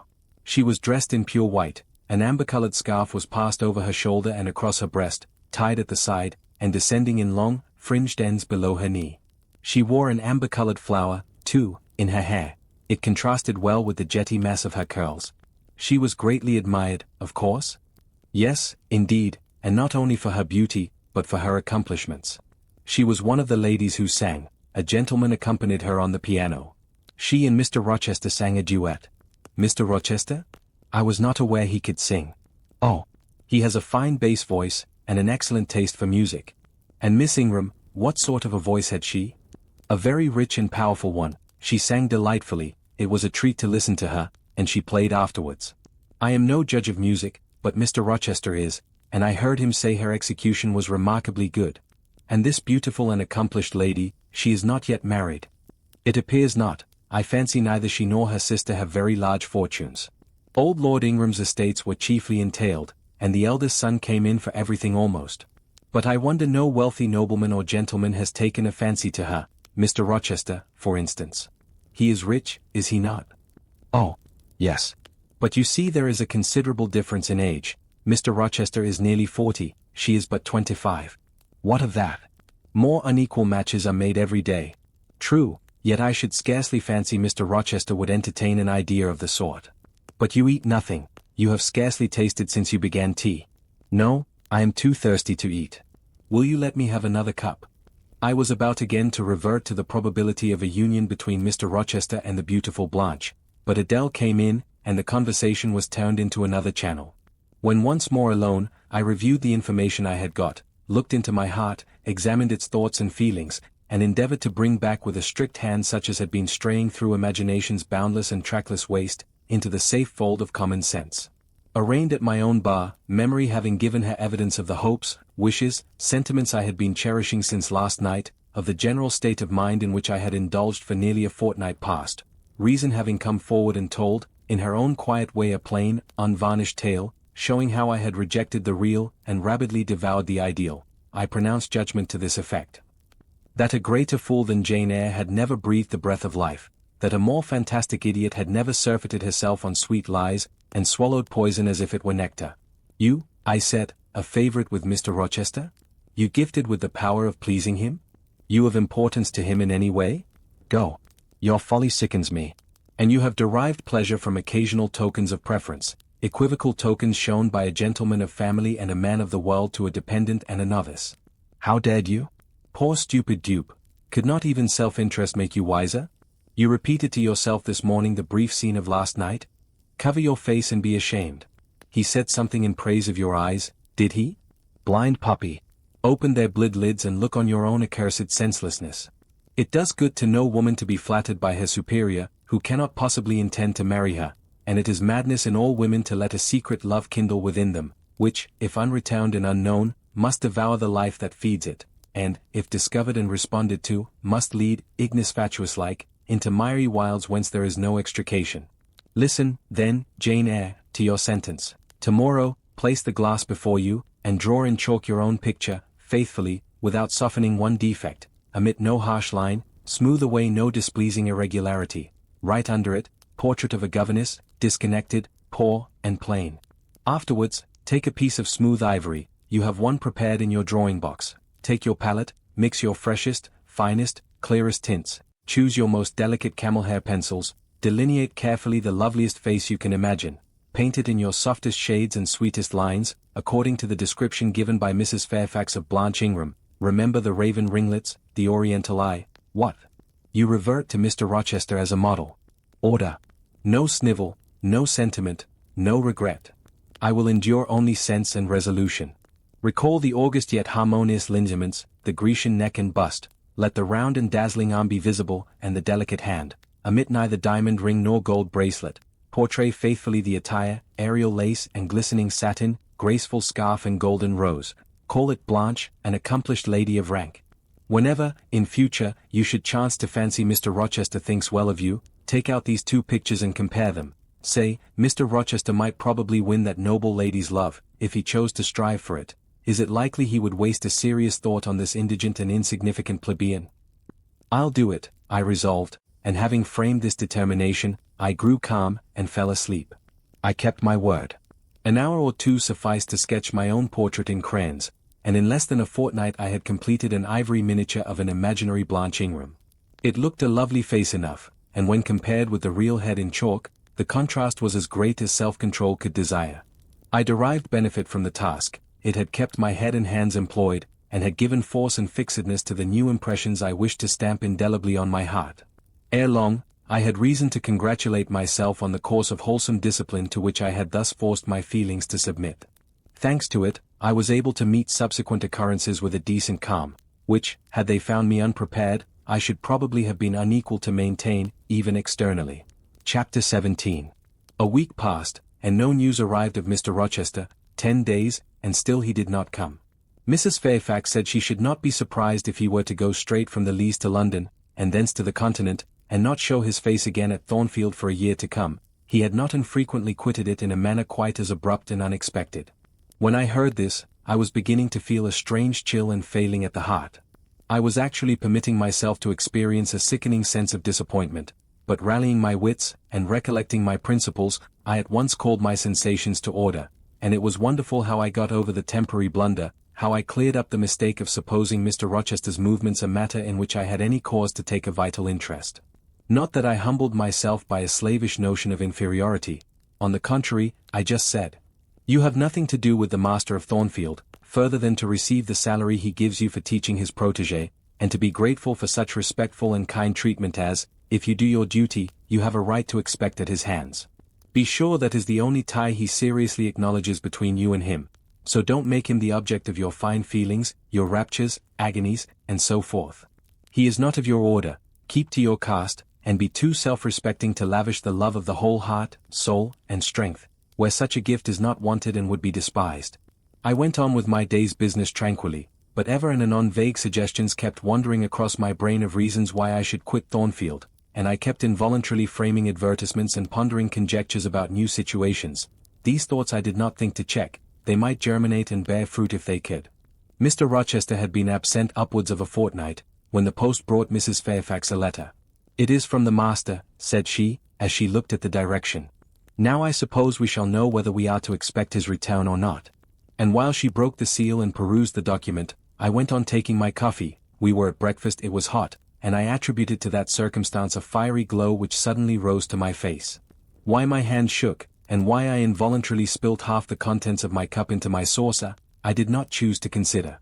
"Well, I sometimes think we are too quiet, but we run a chance of being busy enough now, for a little while at least," said Mrs. Fairfax, still holding the note before her spectacles. Ere I permitted myself to request an explanation, I tied the string of Adele's pinafore, which happened to be loose. Having helped her also to another bun and refilled her mug with milk, I said, nonchalantly, "Mr. Rochester is not likely to return soon, I suppose?" "Indeed he is, in 3 days, he says. That will be next Thursday, and not alone either. I don't know how many of the fine people at the Leas are coming with him. He sends directions for all the best bedrooms to be prepared, and the library and drawing rooms are to be cleaned out. I am to get more kitchen hands from the George Inn, at Millcote, and from wherever else I can, and the ladies will bring their maids and the gentlemen their valets, so we shall have a full house of it." And Mrs. Fairfax swallowed her breakfast and hastened away to commence operations. The 3 days were, as she had foretold, busy enough. I had thought all the rooms at Thornfield beautifully clean and well arranged, but it appears I was mistaken. 3 women were got to help, and such scrubbing, such brushing, such washing of paint and beating of carpets, such taking down and putting up of pictures, such polishing of mirrors and lustres, such lighting of fires in bedrooms, such airing of sheets and feather-beds on hearths, I never beheld, either before or since. Adele ran quite wild in the midst of it. The preparations for company and the prospect of their arrival seemed to throw her into ecstasies. She would have Sophie to look over all her toilettes, as she called frocks, to furbish up any that were passés, and to air and arrange the new. For herself, she did nothing but caper about in the front chambers, jump on and off the bedsteads, and lie on the mattresses and piled up bolsters and pillows before the enormous fires roaring in the chimneys. From school duties she was exonerated. Mrs. Fairfax had pressed me into her service, and I was all day in the storeroom, helping, or hindering, her and the cook, learning to make custards and cheesecakes and French pastry, to truss game and garnish desert dishes. The party were expected to arrive on Thursday afternoon, in time for dinner at 6. During the intervening period I had no time to nurse chimeras, and I believe I was as active and gay as anybody, Adele excepted. Still, now and then, I received a damping check to my cheerfulness, and was, in spite of myself, thrown back on the region of doubts and portents, and dark conjectures. This was when I chanced to see the third-story staircase door, which of late had always been kept locked, open slowly, and give passage to the form of Grace Poole, in prim cap, white apron, and handkerchief. When I watched her glide along the gallery, her quiet tread muffled in a list slipper, when I saw her look into the bustling, topsy-turvy bedrooms, just say a word, perhaps, to the charwoman about the proper way to polish a grate, or clean a marble mantelpiece, or take stains from papered walls, and then pass on. She would thus descend to the kitchen once a day, eat her dinner, smoke a moderate pipe on the hearth, and go back, carrying her pot of porter with her, for her private solace, in her own gloomy, upper haunt. Only 1 hour in the 24 did she pass with her fellow servants below. All the rest of her time was spent in some low-ceiled, oaken chamber of the second story. There she sat and sewed, and probably laughed drearily to herself, as companionless as a prisoner in his dungeon. The strangest thing of all was, that not a soul in the house, except me, noticed her habits, or seemed to marvel at them. No one discussed her position or employment, no one pitied her solitude or isolation. I once, indeed, overheard part of a dialogue between Leah and one of the charwomen, of which Grace formed the subject. Leah had been saying something I had not caught, and the charwoman remarked, "She gets good wages, I guess?" "Yes," said Leah, "I wish I had as good, not that mine are to complain of. There's no stinginess at Thornfield, but they're not 1/5 of the sum Mrs. Poole receives. And she is laying by, she goes every quarter to the bank at Millcote. I should not wonder but she has saved enough to keep her independent if she liked to leave, but I suppose she's got used to the place, and then she's not 40 yet, and strong and able for anything. It is too soon for her to give up business. She is a good hand, I dare say," said the charwoman. "Ah, she understands what she has to do, nobody better," rejoined Leah significantly, "and it is not every one could fill her shoes, not for all the money she gets." "That it is not," was the reply. "I wonder whether the master—" The charwoman was going on, but here Leah turned and perceived me, and she instantly gave her companion a nudge. "Doesn't she know?" I heard the woman whisper. Leah shook her head, and the conversation was of course dropped. All I had gathered from it amounted to this, that there was a mystery at Thornfield, and that from participation in that mystery I was purposely excluded. Thursday came. All work had been completed the previous evening. Carpets were laid down, bed hangings festooned, radiant white counterpanes spread, toilet tables arranged, furniture rubbed, flowers piled in vases. Both chambers and saloons looked as fresh and bright as hands could make them. The whole, too, was scoured, and the great carved clock, as well as the steps and banisters of the staircase, were polished to the brightness of glass. In the dining room, the sideboard flashed resplendent with plate. In the drawing-room and boudoir, vases of exotics bloomed on all sides. Afternoon arrived. Mrs. Fairfax assumed her best black satin gown, her gloves, and her gold watch, for it was her part to receive the company, to conduct the ladies to their rooms, and see. Adele, too, would be dressed, though I thought she had little chance of being introduced to the party that day at least. However, to please her, I allowed Sophie to apparel her in one of her short, full muslin frocks. For myself, I had no need to make any change. I should not be called upon to quit my sanctum of the schoolroom, for a sanctum it was now become to me, a very pleasant refuge in time of trouble. It had been a mild, serene spring day, one of those days which, towards the end of March or the beginning of April, rise shining over the earth as heralds of summer. It was drawing to an end now, but the evening was even warm, and I sat at work in the schoolroom with the window open. "It gets late," said Mrs. Fairfax, entering in rustling state. "I am glad I ordered dinner an hour after the time Mr. Rochester mentioned, for it is past 6 now.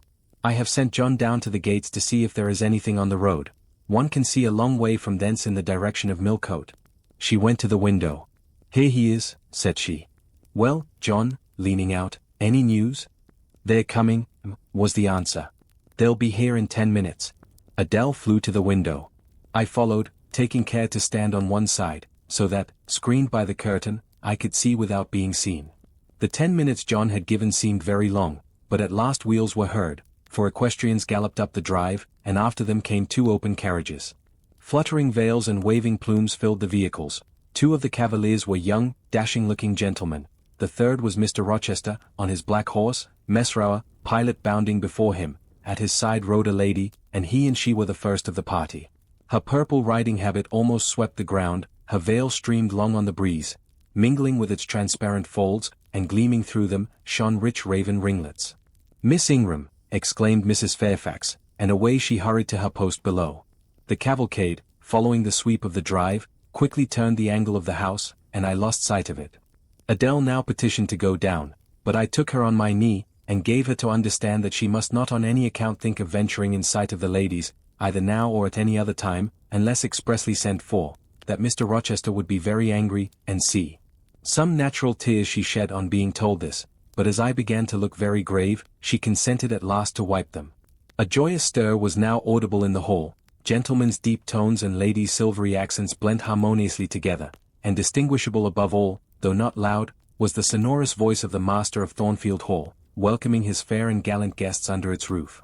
Then light steps ascended the stairs, and there was a tripping through the gallery, and soft cheerful laughs, and opening and closing doors, and, for a time, a hush.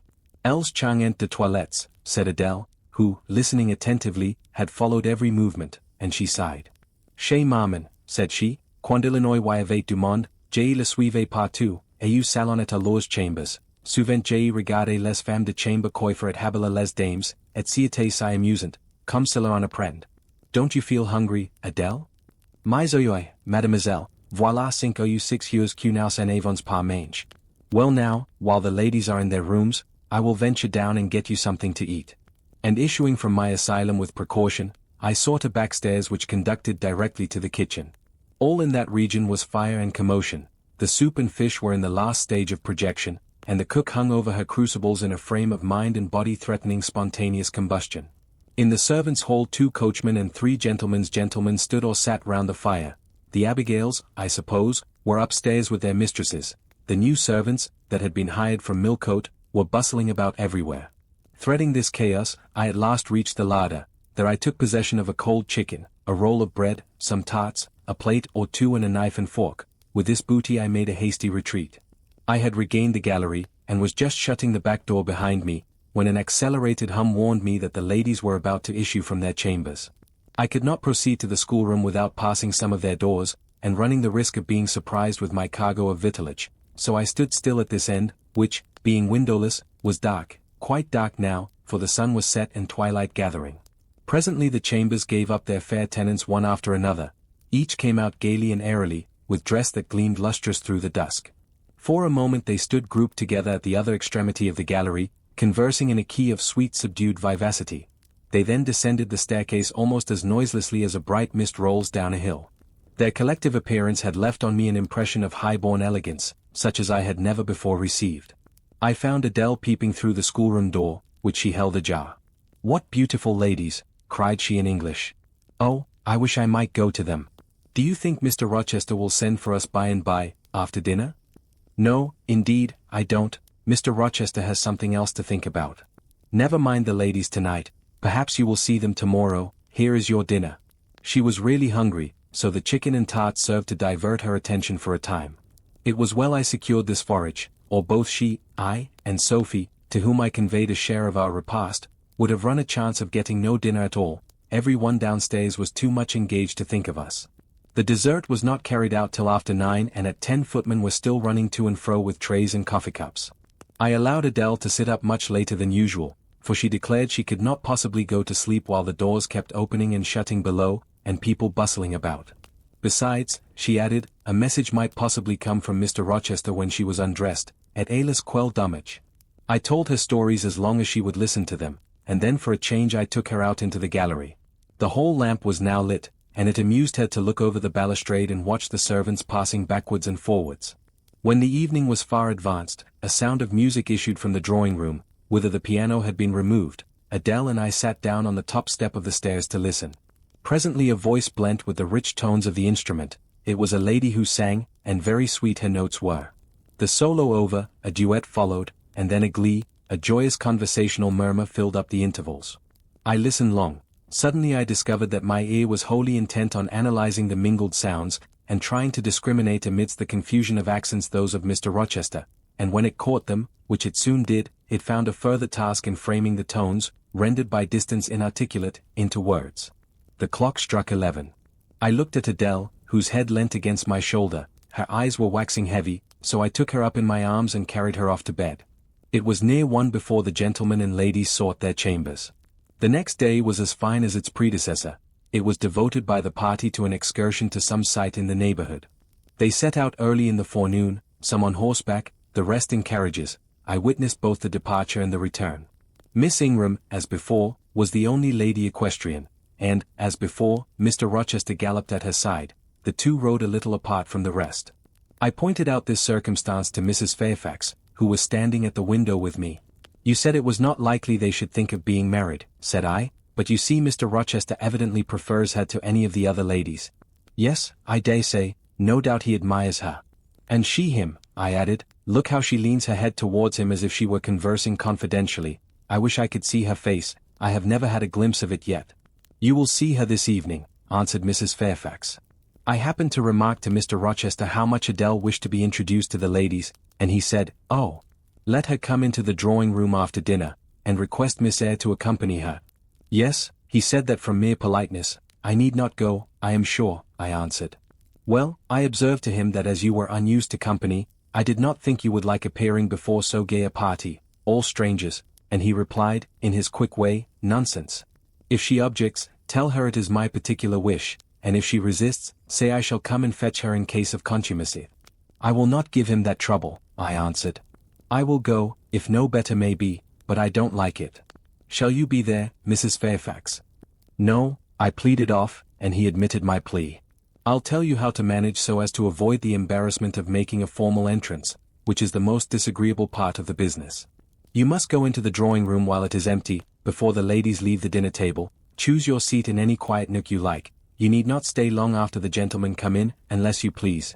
Just let Mr. Rochester see you are there and then slip away. Nobody will notice you." "Will these people remain long, do you think?" "Perhaps 2 or 3 weeks, certainly not more. After the Easter recess, Sir George Lynn, who was lately elected member for Millcote, will have to go up to town and take his seat. I dare say Mr. Rochester will accompany him. It surprises me that he has already made so protracted a stay at Thornfield." It was with some trepidation that I perceived the hour approach when I was to repair with my charge to the drawing-room. Adele had been in a state of ecstasy all day, after hearing she was to be presented to the ladies in the evening, and it was not till Sophie commenced the operation of dressing her that she sobered down. Then the importance of the process quickly steadied her, and by the time she had her curls arranged in well-smoothed, drooping clusters, her pink satin frock put on, her long sash tied, and her lace mittens adjusted, she looked as grave as any judge. No need to warn her not to disarrange her attire. When she was dressed, she sat demurely down in her little chair, taking care previously to lift up the satin skirt for fear she should crease it, and assured me she would not stir thence till I was ready. This I quickly was. My best dress, the silver grey one, purchased for Miss Temple's wedding, and never worn since, was soon put on. My hair was soon smoothed. My sole ornament, the pearl brooch, soon assumed. We descended. Fortunately there was another entrance to the drawing-room than that through the saloon where they were all seated at dinner. We found the apartment vacant, a large fire burning silently on the marble hearth, and wax candles shining in bright solitude, amid the exquisite flowers with which the tables were adorned. The crimson curtain hung before the arch. Slight as was the separation this drapery formed from the party in the adjoining saloon, they spoke in so low a key that nothing of their conversation could be distinguished beyond a soothing murmur. Adele, who appeared to be still under the influence of a most solemnizing impression, sat down, without a word, on the footstool I pointed out to her. I retired to a window seat, and taking a book from a table near, endeavored to read. Adele brought her stool to my feet. Ere long she touched my knee. "What is it, Adele?" "Ici que je ne puis pas prendre un seul de ces fleurs magnifiques, mademoiselle? Seulement pour compléter ma toilette." "You think too much of your toilette, Adele, but you may have a flower." And I took a rose from a vase and fastened it in her sash. She sighed a sigh of ineffable satisfaction, as if her cup of happiness were now full. I turned my face away to conceal a smile I could not suppress. There was something ludicrous as well as painful in the little Parisian's earnest and innate devotion to matters of dress. A soft sound of rising now became audible. The curtain was swept back from the arch, through it appeared the dining room, with its lit lustre pouring down light on the silver and glass of a magnificent dessert service covering a long table. A band of ladies stood in the opening. They entered, and the curtain fell behind them. There were but 8, yet, somehow, as they flocked in, they gave the impression of a much larger number. Some of them were very tall, many were dressed in white, and all had a sweeping amplitude of array that seemed to magnify their persons as a mist magnifies the moon. I rose and curtsied to them. 1 or 2 bent their heads in return, the others only stared at me. They dispersed about the room, reminding me, by the lightness and buoyancy of their movements, of a flock of white plumy birds. Some of them threw themselves in half-reclining positions on the sofas and ottomans, some bent over the tables and examined the flowers and books, the rest gathered in a group round the fire. All talked in a low but clear tone which seemed habitual to them. I knew their names afterwards, and may as well mention them now. First, there was Mrs. Eshton and 2 of her daughters. She had evidently been a handsome woman, and was well preserved still. Of her daughters, the eldest, Amy, was rather little, naive, and childlike in face and manner, and piquant in form. Her white muslin dress and blue sash became her well. The second, Louisa, was taller and more elegant in figure, with a very pretty face, of that order the French term minois chiffonné. Both sisters were fair as lilies. Lady Lynn was a large and stout personage of about 40, very erect, very haughty-looking, richly dressed in a satin robe of changeful sheen. Her dark hair shone glossily under the shade of an azure plume, and within the circlet of a band of gems. Mrs. Colonel Dent was less showy, but, I thought, more ladylike. She had a slight figure, a pale, gentle face, and fair hair. Her black satin dress, her scarf of rich foreign lace, and her pearl ornaments, pleased me better than the rainbow radiance of the titled dame. But the 3 most distinguished, partly, perhaps, because the tallest figures of the band, were the Dowager Lady Ingram and her daughters, Blanche and Mary. They were all 3 of the loftiest stature of women. The Dowager might be between 40 and 50, her shape was still fine, her hair, by candlelight at least, still black, her teeth, too, were still apparently perfect. Most people would have termed her a splendid woman of her age, and so she was, no doubt, physically speaking, but then there was an expression of almost insupportable haughtiness in her bearing and countenance. She had Roman features and a double chin, disappearing into a throat like a pillar. These features appeared to me not only inflated and darkened, but even furrowed with pride, and the chin was sustained by the same principle, in a position of almost preternatural erectness. She had, likewise, a fierce and a hard eye. It reminded me of Mrs. Reed's. She mouthed her words in speaking. Her voice was deep, its inflections very pompous, very dogmatical, very intolerable, in short. A crimson velvet robe, and a shawl turban of some gold-wrought Indian fabric, invested her, I suppose she thought, with a truly imperial dignity. Blanche and Mary were of equal stature, straight and tall as poplars. Mary was too slim for her height, but Blanche was molded like a Dienne. I regarded her, of course, with special interest. First, I wished to see whether her appearance accorded with Mrs. Fairfax's description. Secondly, whether it at all resembled the fancy miniature I had painted of her, and thirdly, it will out, whether it were such as I should fancy likely to suit Mr. Rochester's taste. As far as person went, she answered point for point, both to my picture and Mrs. Fairfax's description. The noble bust, the sloping shoulders, the graceful neck, the dark eyes and black ringlets were all there, but her face? Her face was like her mother's, a youthful unfurrowed likeness, the same low brow, the same high features, the same pride. It was not, however, so saturnine a pride. She laughed continually, her laugh was satirical, and so was the habitual expression of her arched and haughty lip. Genius is said to be self-conscious. I cannot tell whether Miss Ingram was a genius, but she was self-conscious, remarkably self-conscious indeed. She entered into a discourse on botany with the gentle Mrs. Dent. It seemed Mrs. Dent had not studied that science, though, as she said, she liked flowers, especially wild ones. Miss Ingram had, and she ran over its vocabulary with an air. I presently perceived she was, what is vernacularly termed, trailing Mrs. Dent, that is, playing on her ignorance. Her trail might be clever, but it was decidedly not good-natured. She played, her execution was brilliant, she sang, her voice was fine, she talked French apart to her mamma, and she talked it well, with fluency and with a good accent. Mary had a milder and more open countenance than Blanche, softer features too, and a skin some shades fairer. Miss Ingram was dark as a Spaniard, but Mary was deficient in life, her face lacked expression, her eye luster, she had nothing to say, and having once taken her seat, remained fixed like a statue in its niche. The sisters were both attired in spotless white. And did I now think Miss Ingram such a choice as Mr. Rochester would be likely to make? I could not tell. I did not know his taste in female beauty. If he liked the majestic, she was the very type of majesty. Then she was accomplished, sprightly. Most gentlemen would admire her, I thought, and that he did admire her, I already seemed to have obtained proof. To remove the last shade of doubt, it remained but to see them together. You are not to suppose, reader, that Adele has all this time been sitting motionless on the stool at my feet. No, when the ladies entered, she rose, advanced to meet them, made a stately reverence, and said with gravity, "Bonjour, mesdames." And Miss Ingram had looked down at her with a mocking air, and exclaimed, "Oh, what a little puppet." Lady Lynn had remarked, "It is Mr. Rochester's ward, I suppose, the little French girl he was speaking of." Mrs. Dent had kindly taken her hand, and given her a kiss. Amy and Louisa Eshton had cried out simultaneously, "What a love of a child!" And then they had called her to a sofa, where she now sat, ensconced between them, chattering alternately in French and broken English, absorbing not only the young lady's attention, but that of Mrs. Eshton and Lady Lynn, and getting spoiled to her heart's content. At last coffee is brought in, and the gentlemen are summoned. I sit in the shade, if any shade there be in this brilliantly lit apartment. The window curtain half hides me. Again the arch yawns, they come. The collective appearance of the gentlemen, like that of the ladies, is very imposing. They are all costumed in black, most of them are tall, some young. Henry and Frederick Lynn are very dashing sparks indeed, and Colonel Dent is a fine soldierly man. Mr. Eshton, the magistrate of the district, is gentlemanlike, his hair is quite white, his eyebrows and whiskers still dark, which gives him something of the appearance of a Père Noble de Theatre. Lord Ingram, like his sisters, is very tall. Like them, also, he is handsome, but he shares Mary's apathetic and listless look. He seems to have more length of limb than vivacity of blood or vigor of brain. And where is Mr. Rochester?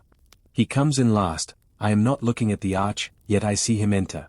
I try to concentrate my attention on those netting needles, on the meshes of the purse I am forming. I wish to think only of the work I have in my hands, to see only the silver beads and silk threads that lie in my lap. Whereas, I distinctly behold his figure, and I inevitably recall the moment when I last saw it, just after I had rendered him, what he deemed, an essential service, and he, holding my hand, and looking down on my face, surveyed me with eyes that revealed a heart full and eager to overflow, in whose emotions I had a part. How near had I approached him at that moment? What had occurred since, calculated to change his and my relative positions? Yet now, how distant, how far estranged we were. So far estranged, that I did not expect him to come and speak to me. I did not wonder, when, without looking at me, he took a seat at the other side of the room, and began conversing with some of the ladies. No sooner did I see that his attention was riveted on them, and that I might gaze without being observed, than my eyes were drawn involuntarily to his face. I could not keep their lids under control, they would rise, and the irids would fix on him. I looked, and had an acute pleasure in looking, a precious yet poignant pleasure, pure gold, with a steely point of agony, a pleasure like what the thirst-perishing man might feel who knows the well to which he has crept is poisoned, yet stoops and drinks divine draughts nevertheless. Most true is it that beauty is in the eye of the gazer.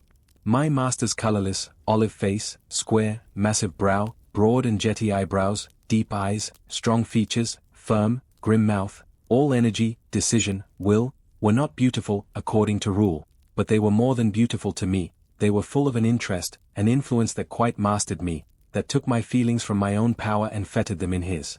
I had not intended to love him. The reader knows I had wrought hard to extirpate from my soul the germs of love there detected, and now, at the first renewed view of him, they spontaneously arrived, green and strong.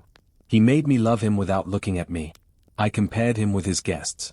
What was the gallant grace of the Lynns, the languid elegance of Lord Ingram, even the military distinction of Colonel Dent, contrasted with his look of native pith and genuine power?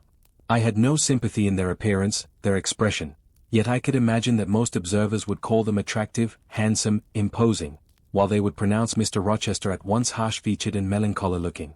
I saw them smile, laugh, it was nothing. The light of the candles had as much soul in it as their smile, the tinkle of the bell as much significance as their laugh. I saw Mr. Rochester smile, his stern features softened, his eye grew both brilliant and gentle, its ray both searching and sweet.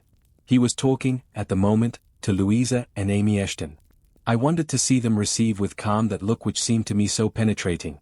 I expected their eyes to fall, their colour to rise under it, yet I was glad when I found they were in no sense moved. He is not to them what he is to me, I thought, he is not of their kind. I believe he is of mine, I am sure he is, I feel akin to him, I understand the language of his countenance and movements. Though rank and wealth sever us widely, I have something in my brain and heart, in my blood and nerves, that assimilates me mentally to him. Did I say, a few days since, that I had nothing to do with him but to receive my salary at his hands? Did I forbid myself to think of him in any other light than as a paymaster? Blasphemy against nature. Every good, true, vigorous feeling I have gathers impulsively round him. I know I must conceal my sentiments, I must smother hope, I must remember that he cannot care much for me. For when I say that I am of his kind, I do not mean that I have his force to influence, and his spell to attract. I mean only that I have certain tastes and feelings in common with him. I must, then, repeat continually that we are forever sundered. And yet, while I breathe and think, I must love him. Coffee is handed. The ladies, since the gentlemen entered, have become lively as larks. Conversation waxes brisk and merry. Colonel Dent and Mr. Eshton argue on politics. Their wives listen. The two proud dowagers, Lady Lynn and Lady Ingram, confabulate together. Sir George, whom, by the by, I have forgotten to describe, a very big and very fresh-looking country gentleman, stands before their sofa, coffee-cup in hand, and occasionally puts in a word. Mr. Frederick Lynn has taken a seat beside Mary Ingram, and is showing her the engravings of a splendid volume. She looks, smiles now and then, but apparently says little. The tall and phlegmatic Lord Ingram leans with folded arms on the chair back of the little and lively Amy Eshton. She glances up at him, and chatters like a wren. She likes him better than she does Mr. Rochester. Henry Lynn has taken possession of an ottoman at the feet of Louisa. Adele shares it with him. He is trying to talk French with her, and Louisa laughs at his blunders. With whom will Blanche Ingram pair? She is standing alone at the table, bending gracefully over an album. She seems waiting to be sought, but she will not wait too long. She herself selects a mate. Mr. Rochester, having quitted the Eshtons, stands on the hearth as solitary as she stands by the table. She confronts him, taking her station on the opposite side of the mantelpiece. Mr. Rochester, I thought you were not fond of children? Nor am I. Then, what induced you to take charge of such a little doll as that? Pointing to Adele. Where did you pick her up? I did not pick her up, she was left on my hands. You should have sent her to school. I could not afford it, schools are so dear. Why, I suppose you have a governess for her. I saw a person with her just now. Is she gone? Oh, no. There she is still, behind the window curtain. You pay her, of course. I should think it quite as expensive, more so, for you have them both to keep in addition. I feared, or should I say, hoped. The allusion to me would make Mr. Rochester glance my way, and I involuntarily shrank farther into the shade, but he never turned his eyes. I have not considered the subject, said he indifferently, looking straight before him. No, you men never do consider economy and common sense. You should hear Mamma on the chapter of governesses. Mary and I have had, I should think, a dozen at least in our day, half of them detestable and the rest ridiculous, and all incubi, were they not, Mamma? Did you speak, my own? The young lady thus claimed as the dowager's special property, reiterated her question with an explanation. My dearest, don't mention governesses, the word makes me nervous. I have suffered a martyrdom from their incompetency and caprice. I thank heaven I have now done with them. Mrs. Dent here bent over to the pious lady and whispered something in her ear. I suppose, from the answer elicited, it was a reminder that one of the anathematized race was present. Tant pies, said her ladyship, I hope it may do her good. Then, in a lower tone, but still loud enough for me to hear, I noticed her. I am a judge of physiognomy, and in hers I see all the faults of her class. What are they, madam? Inquired Mr. Rochester aloud. I will tell you in your private ear, replied she, wagging her turban 3 times with portentous significancy. But my curiosity will be past its appetite, it craves food now. Ask Blanche, she is nearer you than I. Oh, don't refer him to me, Mamma. I have just one word to say of the whole tribe, they are a nuisance. Not that I ever suffered much from them, I took care to turn the tables. What tricks Theodore and I used to play on our Miss Wilsons, and Mrs. Grays, and Madame Joubert's. Mary was always too sleepy to join in a plot with spirit. The best fun was with Madame Joubert. Miss Wilson was a poor sickly thing, lachrymose and low-spirited, not worth the trouble of vanquishing, in short, and Mrs. Gray was coarse and insensible, no blow took effect on her. But poor Madame Joubert! I see her yet in her raging passions, when we had driven her to extremities, spilt our tea, crumbled our bread and butter, tossed our books up to the ceiling, and played a charivari with the ruler and desk, the fender and fire irons. Theodore, do you remember those merry days? Yes, to be sure I do, drawled Lord Ingram, and the poor old stick used to cry out, "Oh, you villain's childs." And then we sermonized her on the presumption of attempting to teach such clever blades as we were, when she was herself so ignorant. We did, and, Tato, you know, I helped you in prosecuting, or persecuting, your tutor, way-faced Mr. Vining, the parson in the pip, as we used to call him. He and Miss Wilson took the liberty of falling in love with each other, at least Tato and I thought so. We surprised sundry tender glances and sighs which we interpreted as tokens of la belle passion, and I promise you the public soon had the benefit of our discovery. We employed it as a sort of lever to hoist our dead weights from the house. Dear mamma, there, as soon as she got an inkling of the business, found out that it was of an immoral tendency. Did you not, my lady mother? Certainly, my best. And I was quite right, depend on that. There are 1,000 reasons why liaisons between governesses and tutors should never be tolerated a moment in any well-regulated house. Firstly. Oh, gracious, mamma. Spare us the enumeration. Rest, we all know them. Danger of bad example to innocence of childhood, distractions and consequent neglect of duty on the part of the attached, mutual alliance and reliance, confidence thence resulting, insolence accompanying, mutiny and general blow-up. Am I right, Baroness Ingram, of Ingram Park? My Liliflower, you are right now, as always. Then no more need be said, change the subject. Amy Eshton, not hearing or not heeding this dictum, joined in with her soft, infantine tone. Louisa and I used to quiz our governess too, but she was such a good creature, she would bear anything, nothing put her out. She was never cross with us, was she, Louisa? No, never. We might do what we pleased, ransack her desk and her workbox, and turn her drawers inside out, and she was so good-natured, she would give us anything we asked for. I suppose, now, said Miss Ingram, curling her lips sarcastically, we shall have an abstract of the memoirs of all the governesses extant. In order to avert such a visitation, I again move the introduction of a new topic. Mr. Rochester, do you second my motion? Madam, I support you on this point, as on every other. Then on me be the onus of bringing it forward. Signor Eduardo, are you in voice tonight? Donna Bianca, if you command it, I will be.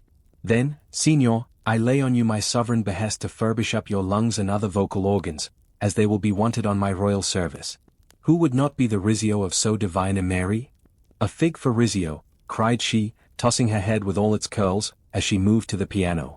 It is my opinion the fiddler David must have been an insipid sort of fellow. I like Black Bothwell better. To my mind a man is nothing without a spice of the devil in him, and history may say what it will of James Hepburn, but I have a notion, he was just the sort of wild, fierce, bandit hero whom I could have consented to gift with my hand. Gentlemen, you hear. Now which of you most resembles Bothwell? Cried Mr. Rochester. I should say the preference lies with you, responded Colonel Dent. On my honor, I am much obliged to you, was the reply. Miss Ingram, who had now seated herself with proud grace at the piano, spreading out her snowy robes in queenly amplitude, commenced a brilliant prelude, talking meantime. She appeared to be on her high horse tonight. Both her words and her airs seemed intended to excite not only the admiration, but the amazement of her auditors. She was evidently bent on striking them as something very dashing and daring indeed. Oh, I am so sick of the young men of the present day, exclaimed she, rattling away at the instrument. Poor, puny things, not fit to stir a step beyond Papa's park gates, nor to go even so far without Mamma's permission and guardianship. Creatures so absorbed in care about their pretty faces, and their white hands, and their small feet, as if a man had anything to do with beauty. As if loveliness were not the special prerogative of woman, her legitimate appanage and heritage. I grant an ugly woman is a blot on the fair face of creation, but as to the gentlemen, let them be solicitous to possess only strength and valor. Let their motto be, hunt, shoot, and fight, the rest is not worth a fillip. Such should be my device, were I a man. Whenever I marry, she continued after a pause which none interrupted, I am resolved my husband shall not be a rival, but a foil to me. I will suffer no competitor near the throne, I shall exact an undivided homage, his devotion shall not be shared between me and the shape he sees in his mirror. Mr. Rochester, now sing, and I will play for you. I am all obedience, was the response. Here then is a Corsair song. Know that I dote on Corsairs, and for that reason, sing it con spirito. Commands from Miss Ingram's lips would put spirit into a mug of milk and water. Take care, then, if you don't please me, I will shame you by showing how such things should be done. That is offering a premium on incapacity. I shall now endeavor to fail. Gades vaucien bien. If you err wilfully, I shall devise a proportionate punishment. Miss Ingram ought to be clement, for she has it in her power to inflict a chastisement beyond mortal endurance. "Ah! Explain," commanded the lady. "Pardon me, madam, no need of explanation. Your own fine sense must inform you that one of your frowns would be a sufficient substitute for capital punishment." "Sing," said she, and again touching the piano, she commenced an accompaniment in spirited style. Now is my time to slip away, thought I, but the tones that then severed the air arrested me. Mrs. Fairfax had said Mr. Rochester possessed a fine voice. He did, a mellow, powerful bass, into which he threw his own feeling, his own force, finding a way through the ear to the heart, and their waking sensation strangely. I waited till the last deep and full vibration had expired, till the tide of talk, checked an instant, had resumed its flow. I then quitted my sheltered corner and made my exit by the side door, which was fortunately near. Thence a narrow passage led into the hall. In crossing it, I perceived my sandal was loose. I stopped to tie it, kneeling down for that purpose on the mat at the foot of the staircase. I heard the dining-room door unclose. A gentleman came out. Rising hastily, I stood face to face with him. It was Mr. Rochester. "How do you do?" he asked. "I am very well, sir." "Why did you not come and speak to me in the room?" I thought I might have retorted the question on him who put it, but I would not take that freedom. I answered, "I did not wish to disturb you, as you seemed engaged, sir. What have you been doing during my absence?" "Nothing particular, teaching Adele as usual. And getting a good deal paler than you were, as I saw at first sight." "What is the matter?" "Nothing at all, sir." "Did you take any cold that night you half drowned me?" "Not the least." "Return to the drawing-room, you are deserting too early." "I am tired, sir." He looked at me for a minute. "And a little depressed," he said. "What about? Tell me." "Nothing, sir. I am not depressed. But I affirm that you are, so much depressed that a few more words would bring tears to your eyes. Indeed, they are there now, shining and swimming, and a bead has slipped from the lash and fallen onto the flag. If I had time, and was not in mortal dread of some prating prig of a servant passing, I would know what all this means. Well, tonight I excuse you, but understand that so long as my visitors stay, I expect you to appear in the drawing-room every evening. It is my wish, don't neglect it. Now go, and send Sophie for Adele. Good night, He stopped, bit his lip, and abruptly left me. Chapter 18. Merry days were these at Thornfield Hall, and busy days too. How different from the first 3 months of stillness, monotony, and solitude I had passed beneath its roof. All sad feelings seemed now driven from the house, all gloomy associations forgotten. There was life everywhere, movement all day long. You could not now traverse the gallery, once so hushed, nor enter the front chambers, once so tenantless, without encountering a smart lady's maid or a dandy valet. The kitchen, the butler's pantry, the servants' hall, the entrance hall, were equally alive, and the saloons were only left void and still when the blue sky and halcyon sunshine of the genial spring weather called their occupants out into the grounds. Even when that weather was broken, and continuous rain set in for some days, no damp seemed cast over enjoyment. Indoor amusements only became more lively and varied, in consequence of the stop put to outdoor gaiety. I wondered what they were going to do the first evening a change of entertainment was proposed. They spoke of playing charades, but in my ignorance I did not understand the term. The servants were called in, the dining-room tables wheeled away, the lights otherwise disposed, the chairs placed in a semicircle opposite the arch. While Mr. Rochester and the other gentlemen directed these alterations, the ladies were running up and down stairs ringing for their maids. Mrs. Fairfax was summoned to give information respecting the resources of the house in shawls, dresses, draperies of any kind, and certain wardrobes of the third story were ransacked, and their contents, in the shape of brocaded and hooped petticoats, satin sacks, black modes, lace lappets, and were brought down in armfuls by the Abigails. Then a selection was made, and such things as were chosen were carried to the boudoir within the drawing-room. Meantime, Mr. Rochester had again summoned the ladies round him, and was selecting certain of their number to be of his party. "Miss Ingram is mine, of course," said he. Afterwards he named the two Mrs. Eshton and Mrs. Dent. He looked at me. I happened to be near him, as I had been fastening the clasp of Mrs. Dent's bracelet, which had got loose. "Will you play?" he asked. I shook my head. He did not insist, which I rather feared he would have done. He allowed me to return quietly to my usual seat. He and his aides now withdrew behind the curtain. The other party, which was headed by Colonel Dent, sat down on the crescent of chairs. One of the gentlemen, Mr. Eshton, observing me, seemed to propose that I should be asked to join them, but Lady Ingram instantly negatived the notion. "No," I heard her say, "she looks too stupid for any game of the sort." Ere long a bell tinkled, and the curtain drew up. Within the arch, the bulky figure of Sir George Lynn, whom Mr. Rochester had likewise chosen, was seen enveloped in a white sheet. Before him, on a table, lay open a large book, and at his side stood Amy Eshton, draped in Mr. Rochester's cloak, and holding a book in her hand. Somebody, unseen, rang the bell merrily. Then Adele, who had insisted on being one of her guardian's party, bounded forward, scattering round her the contents of a basket of flowers she carried on her arm. Then appeared the magnificent figure of Miss Ingram, clad in white, a long veil on her head, and a wreath of roses round her brow. By her side walked Mr. Rochester, and together they drew near the table.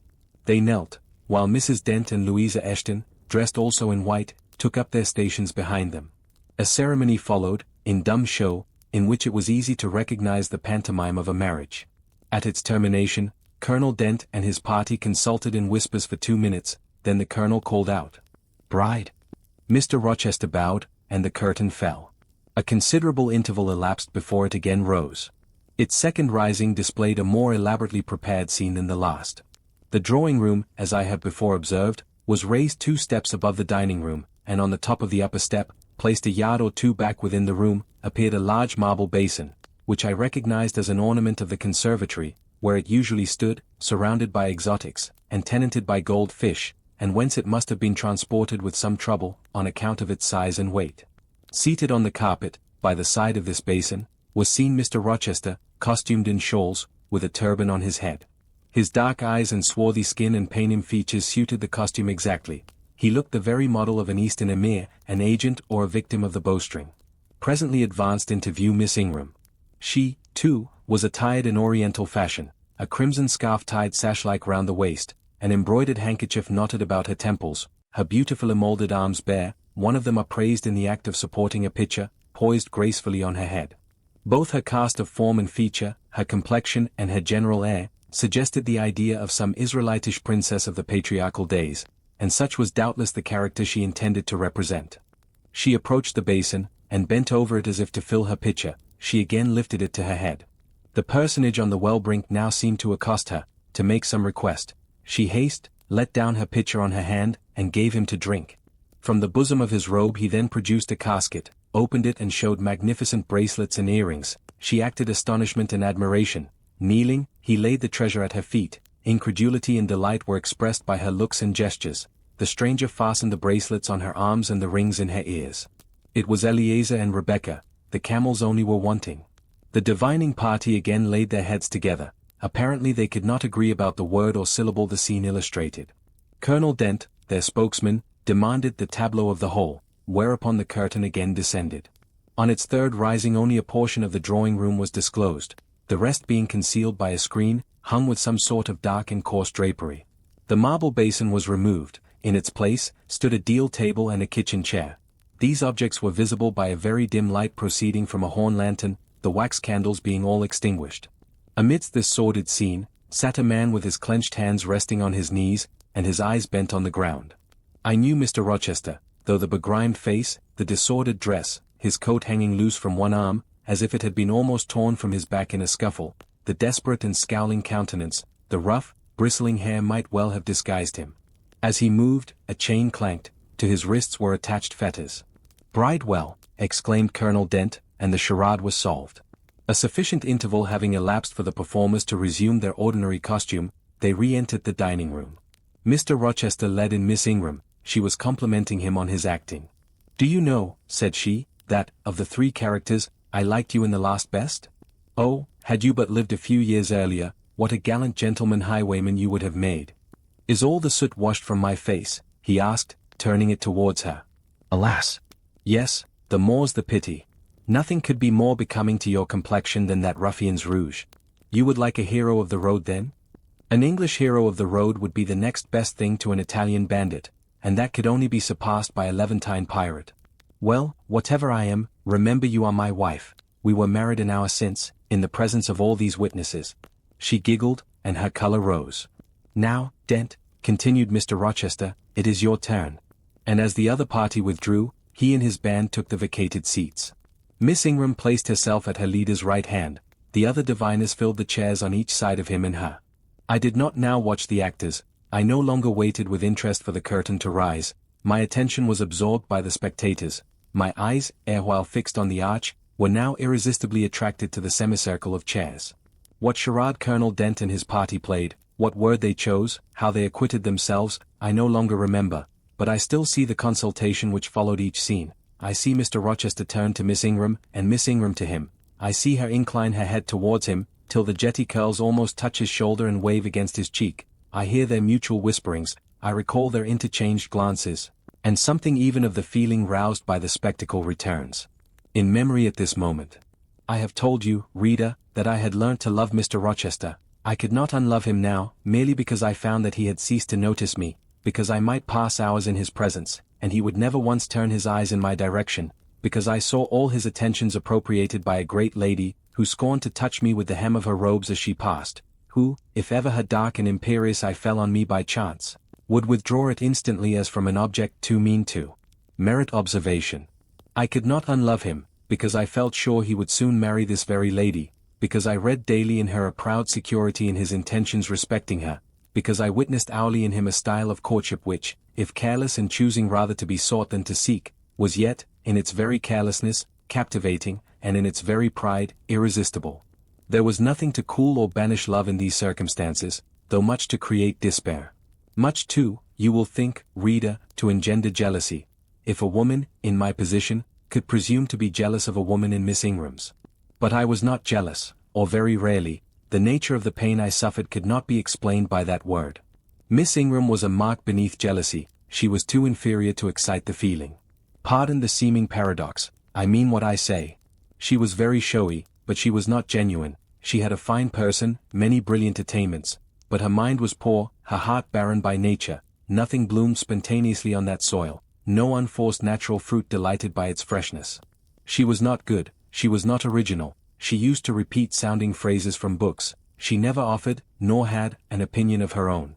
She advocated a high tone of sentiment, but she did not know the sensations of sympathy and pity. Tenderness and truth were not in her. Too often she betrayed this, by the undue vent she gave to a spiteful antipathy she had conceived against little Adele, pushing her away with some contumelious epithet if she happened to approach her, sometimes ordering her from the room, and always treating her with coldness and acrimony. Other eyes besides mine watched these manifestations of character, watched them closely, keenly, shrewdly. Yes, the future bridegroom, Mr. Rochester himself, exercised over his intended a ceaseless surveillance, and it was from this sagacity, this guardedness of his, this perfect, clear consciousness of his fair one's defects, this obvious absence of passion in his sentiments towards her, that my ever-torturing pain arose. I saw he was going to marry her, for family, perhaps political reasons, because her rank and connections suited him. I felt he had not given her his love, and that her qualifications were ill-adapted to win from him that treasure. This was the point, this was where the nerve was touched and teased, this was where the fever was sustained and fed. She could not charm him. If she had managed the victory at once, and he had yielded and sincerely laid his heart at her feet, I should have covered my face, turned to the wall, and, figuratively, have died to them. If Miss Ingram had been a good and noble woman, endowed with force, fervor, kindness, sense, I should have had one vital struggle with two tigers, jealousy and despair. Then, my heart torn out and devoured, I should have admired her, acknowledged her excellence, and been quiet for the rest of my days, and the more absolute her superiority, the deeper would have been my admiration, the more truly tranquil my quiescence. But as matters really stood, to watch Miss Ingram's efforts at fascinating Mr. Rochester, to witness their repeated failure, herself unconscious that they did fail, vainly fancying that each shaft launched hit the mark, and infatuatedly pluming herself on success, when her pride and self-complacency repelled further and further what she wished to allure, to witness this, was to be at once under ceaseless excitation and ruthless restraint. Because, when she failed, I saw how she might have succeeded. Arrows that continually glanced off from Mr. Rochester's breast and fell harmless at his feet, might, I knew, if shot by a surer hand, have quivered keen in his proud heart, have called love into his stern eye, and softness into his sardonic face, or, better still, without weapons a silent conquest might have been won. Why can she not influence him more, when she is privileged to draw so near to him? I asked myself. Surely she cannot truly like him, or not like him with true affection. If she did, she need not coin her smiles so lavishly, flash her glances so unremittingly, manufacture airs so elaborate, graces so multitudinous. It seems to me that she might, by merely sitting quietly at his side, saying little and looking less, get nigh his heart.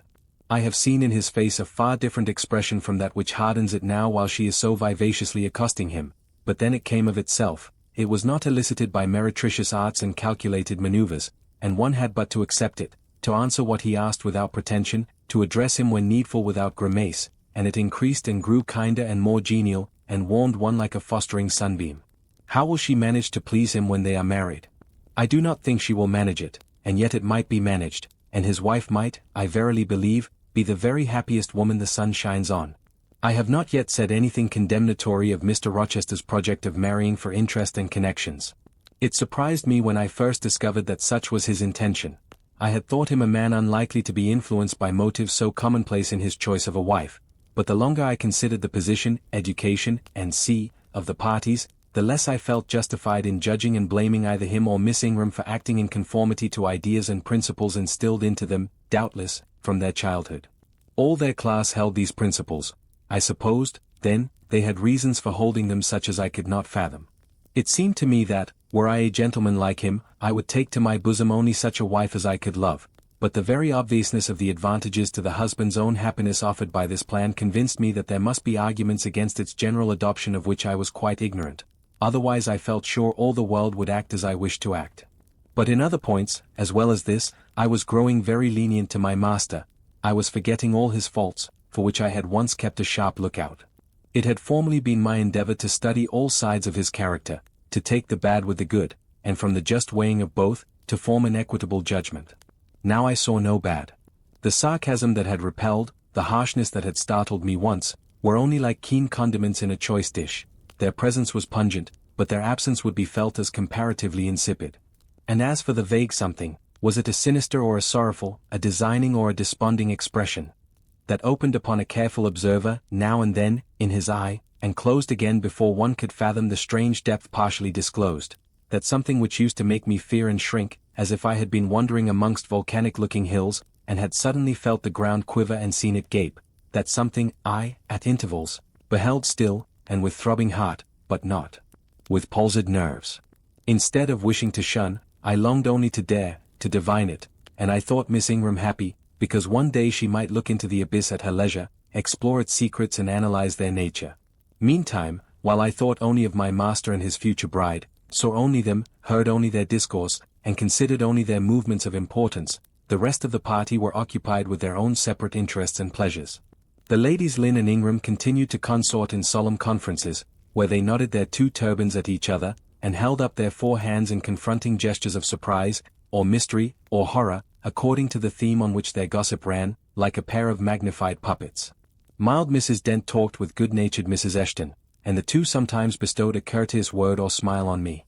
Sir George Lynn, Colonel Dent, and Mr. Eshton discussed politics, or county affairs, or justice business. Lord Ingram flirted with Amy Eshton, Louisa played and sang to and with one of the Messrs. Lynn, and Mary Ingram listened languidly to the gallant speeches of the other. Sometimes all, as with one consent, suspended their byplay to observe and listen to the principal actors, for, after all, Mr. Rochester and, because closely connected with him, Miss Ingram were the life and soul of the party. If he was absent from the room an hour, a perceptible dullness seemed to steal over the spirits of his guests, and his re-entrance was sure to give a fresh impulse to the vivacity of conversation. The want of his animating influence appeared to be peculiarly felt one day that he had been summoned to Millcote on business, and was not likely to return till late. The afternoon was wet. A walk the party had proposed to take to see a gypsy camp, lately pitched on a common beyond Hay, was consequently deferred. Some of the gentlemen were gone to the stables. The younger ones, together with the younger ladies, were playing billiards in the billiard-room.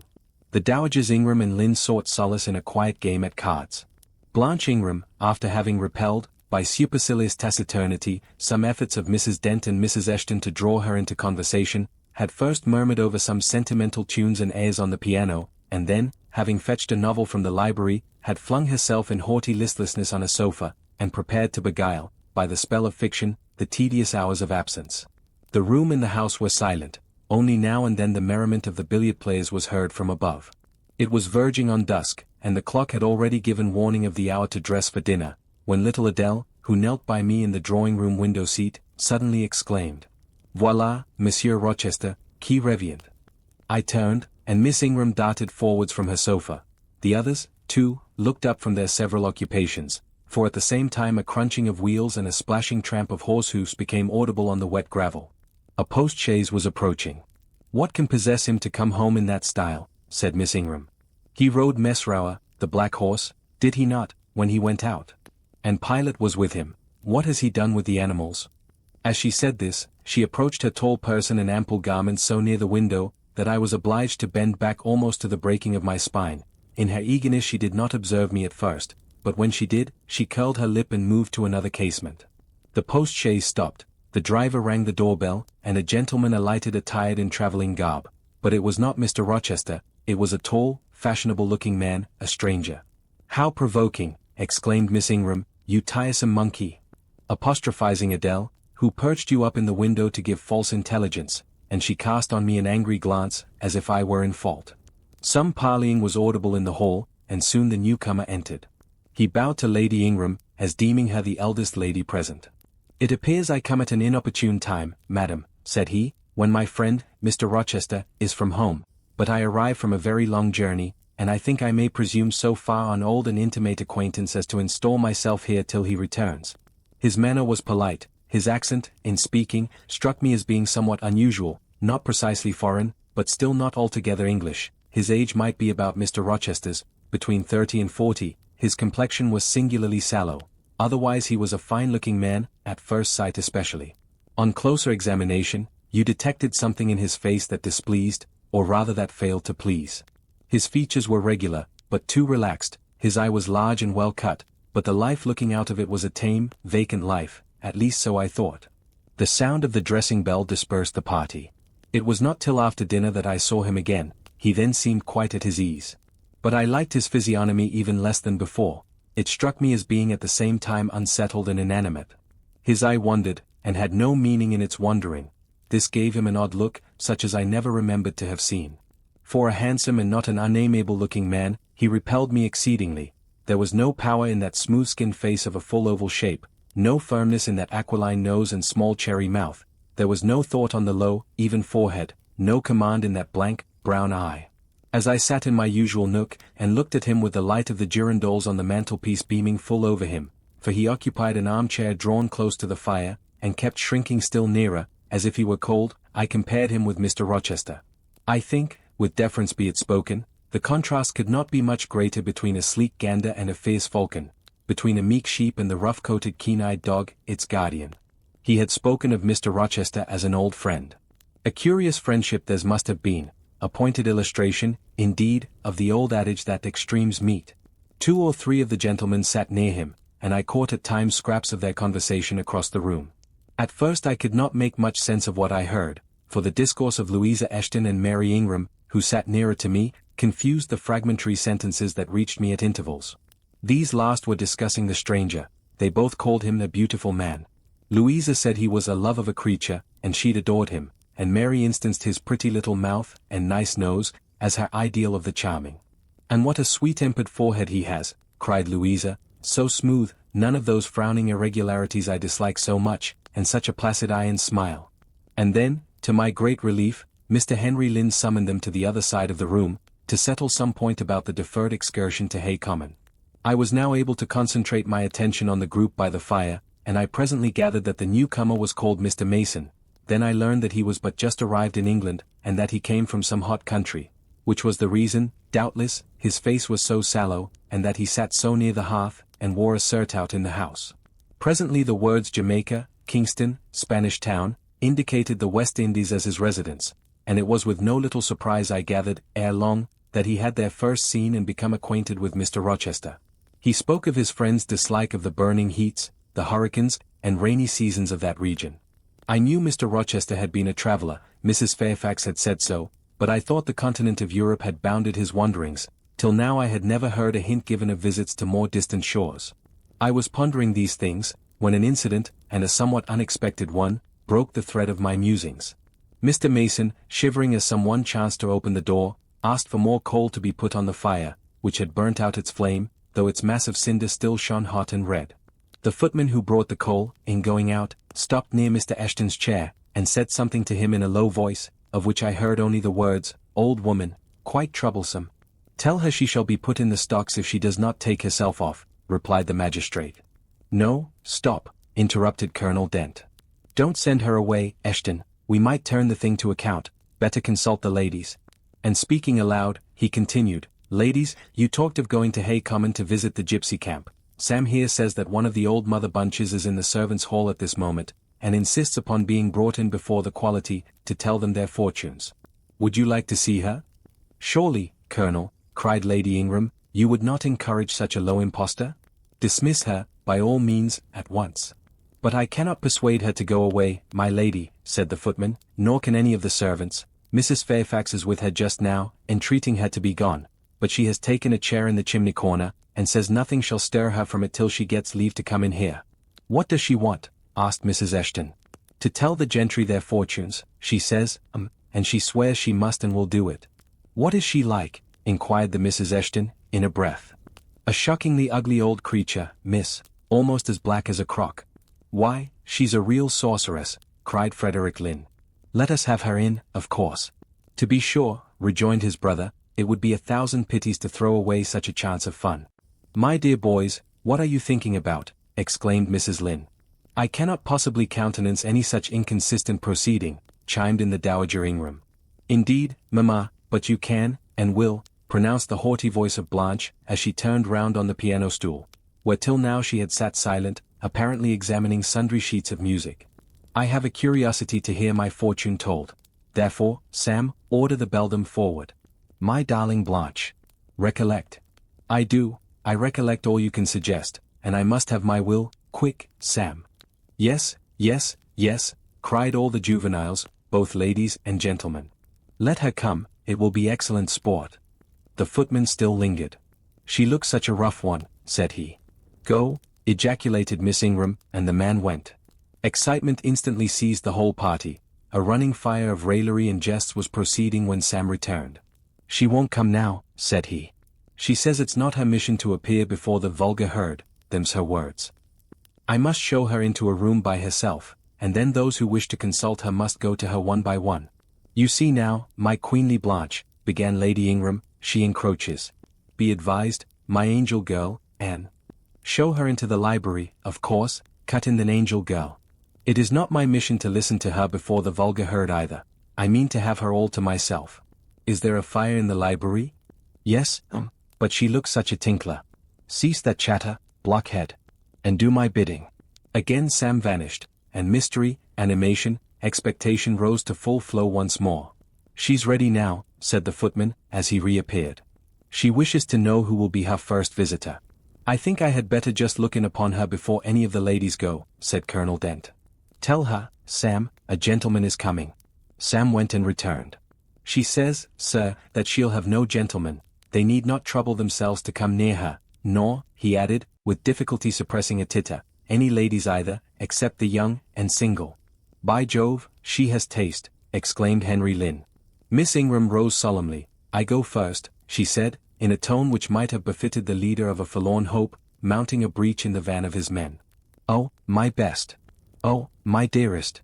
Pause, reflect, was her mamma's cry, but she swept past her in stately silence, passed through the door which Colonel Dent held open, and we heard her enter the library. A comparative silence ensued. Lady Ingram thought it lacaste to wring her hands, which she did accordingly. Miss Mary declared she felt, for her part, she never dared venture. Amy and Louisa Eshton tittered under their breath, and looked a little frightened. The minutes passed very slowly. 15 were counted before the library door again opened. Miss Ingram returned to us through the arch. Would she laugh? Would she take it as a joke? All eyes met her with a glance of eager curiosity, and she met all eyes with one of rebuff and coldness. She looked neither flurried nor merry. She walked stiffly to her seat, and took it in silence. Well, Blanche, said Lord Ingram. What did she say, sister? Asked Mary. What did you think? How do you feel? Is she a real fortune-teller? Demanded the Mrs. Eshton. Now, good people, returned Miss Ingram, don't press upon me. Really your organs of wonder and credulity are easily excited. You seem, by the importance of you all, my good mamma included, ascribed to this matter, absolutely to believe we have a genuine witch in the house, who is in close alliance with the old gentleman. I have seen a gypsy vagabond. She has practiced in hackneyed fashion the science of palmistry and told me what such people usually tell. My whim is gratified, and now I think Mr. Eshton will do well to put the hag in the stocks tomorrow morning, as he threatened. Miss Ingram took a book, leant back in her chair, and so declined further conversation. I watched her for nearly half an hour. During all that time she never turned a page, and her face grew momently darker, more dissatisfied, and more sourly expressive of disappointment.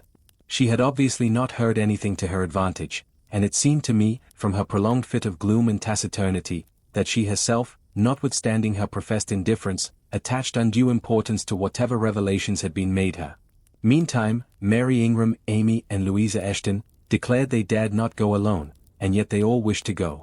A negotiation was opened through the medium of the ambassador, Sam, and after much pacing to and fro, till, I think, the said Sam's calves must have ached with the exercise, permission was at last, with great difficulty, extorted from the rigorous Sybil, for the three to wait upon her in a body.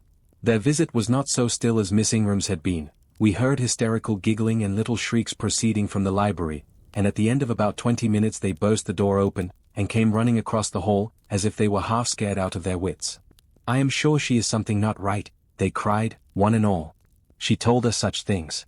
She knows all about us," and they sank breathless into the various seats the gentlemen hastened to bring them. Pressed for further explanation, they declared she had told them of things they had said and done when they were mere children, described books and ornaments they had in their boudoirs at home, keepsakes that different relations had presented to them. They affirmed that she had even divined their thoughts, and had whispered in the ear of each the name of the person she liked best in the world, and informed them of what they most wished for. Here the gentleman interposed with earnest petitions to be further enlightened on these two last-named points, but they got only blushes, ejaculations, tremors, and titters, in return for their importunity. The matrons, meantime, offered vinaigrettes and wielded fans, and again reiterated the expression of their concern that their warning had not been taken in time, and the elder gentlemen laughed, and the younger urged their services on the agitated fair ones. In the midst of the tumult, and while my eyes and ears were fully engaged in the scene before me, I heard a hem close at my elbow. I turned, and saw Sam. "If you please, miss, the gypsy declares that there is another young single lady in the room who has not been to her yet, and she swears she will not go till she has seen all. I thought it must be you, there is no one else for it. What shall I tell her?" "Oh, I will go by all means," I answered, and I was glad of the unexpected opportunity to gratify my much excited curiosity. I slipped out of the room, unobserved by any eye, for the company were gathered in one mass about the trembling trio just returned, and I closed the door quietly behind me. "If you like, miss," said Sam, "I'll wait in the hall for you, and if she frightens you, just call and I'll come in." "No, Sam, return to the kitchen. I am not in the least afraid." Nor was I, but I was a good deal interested and excited.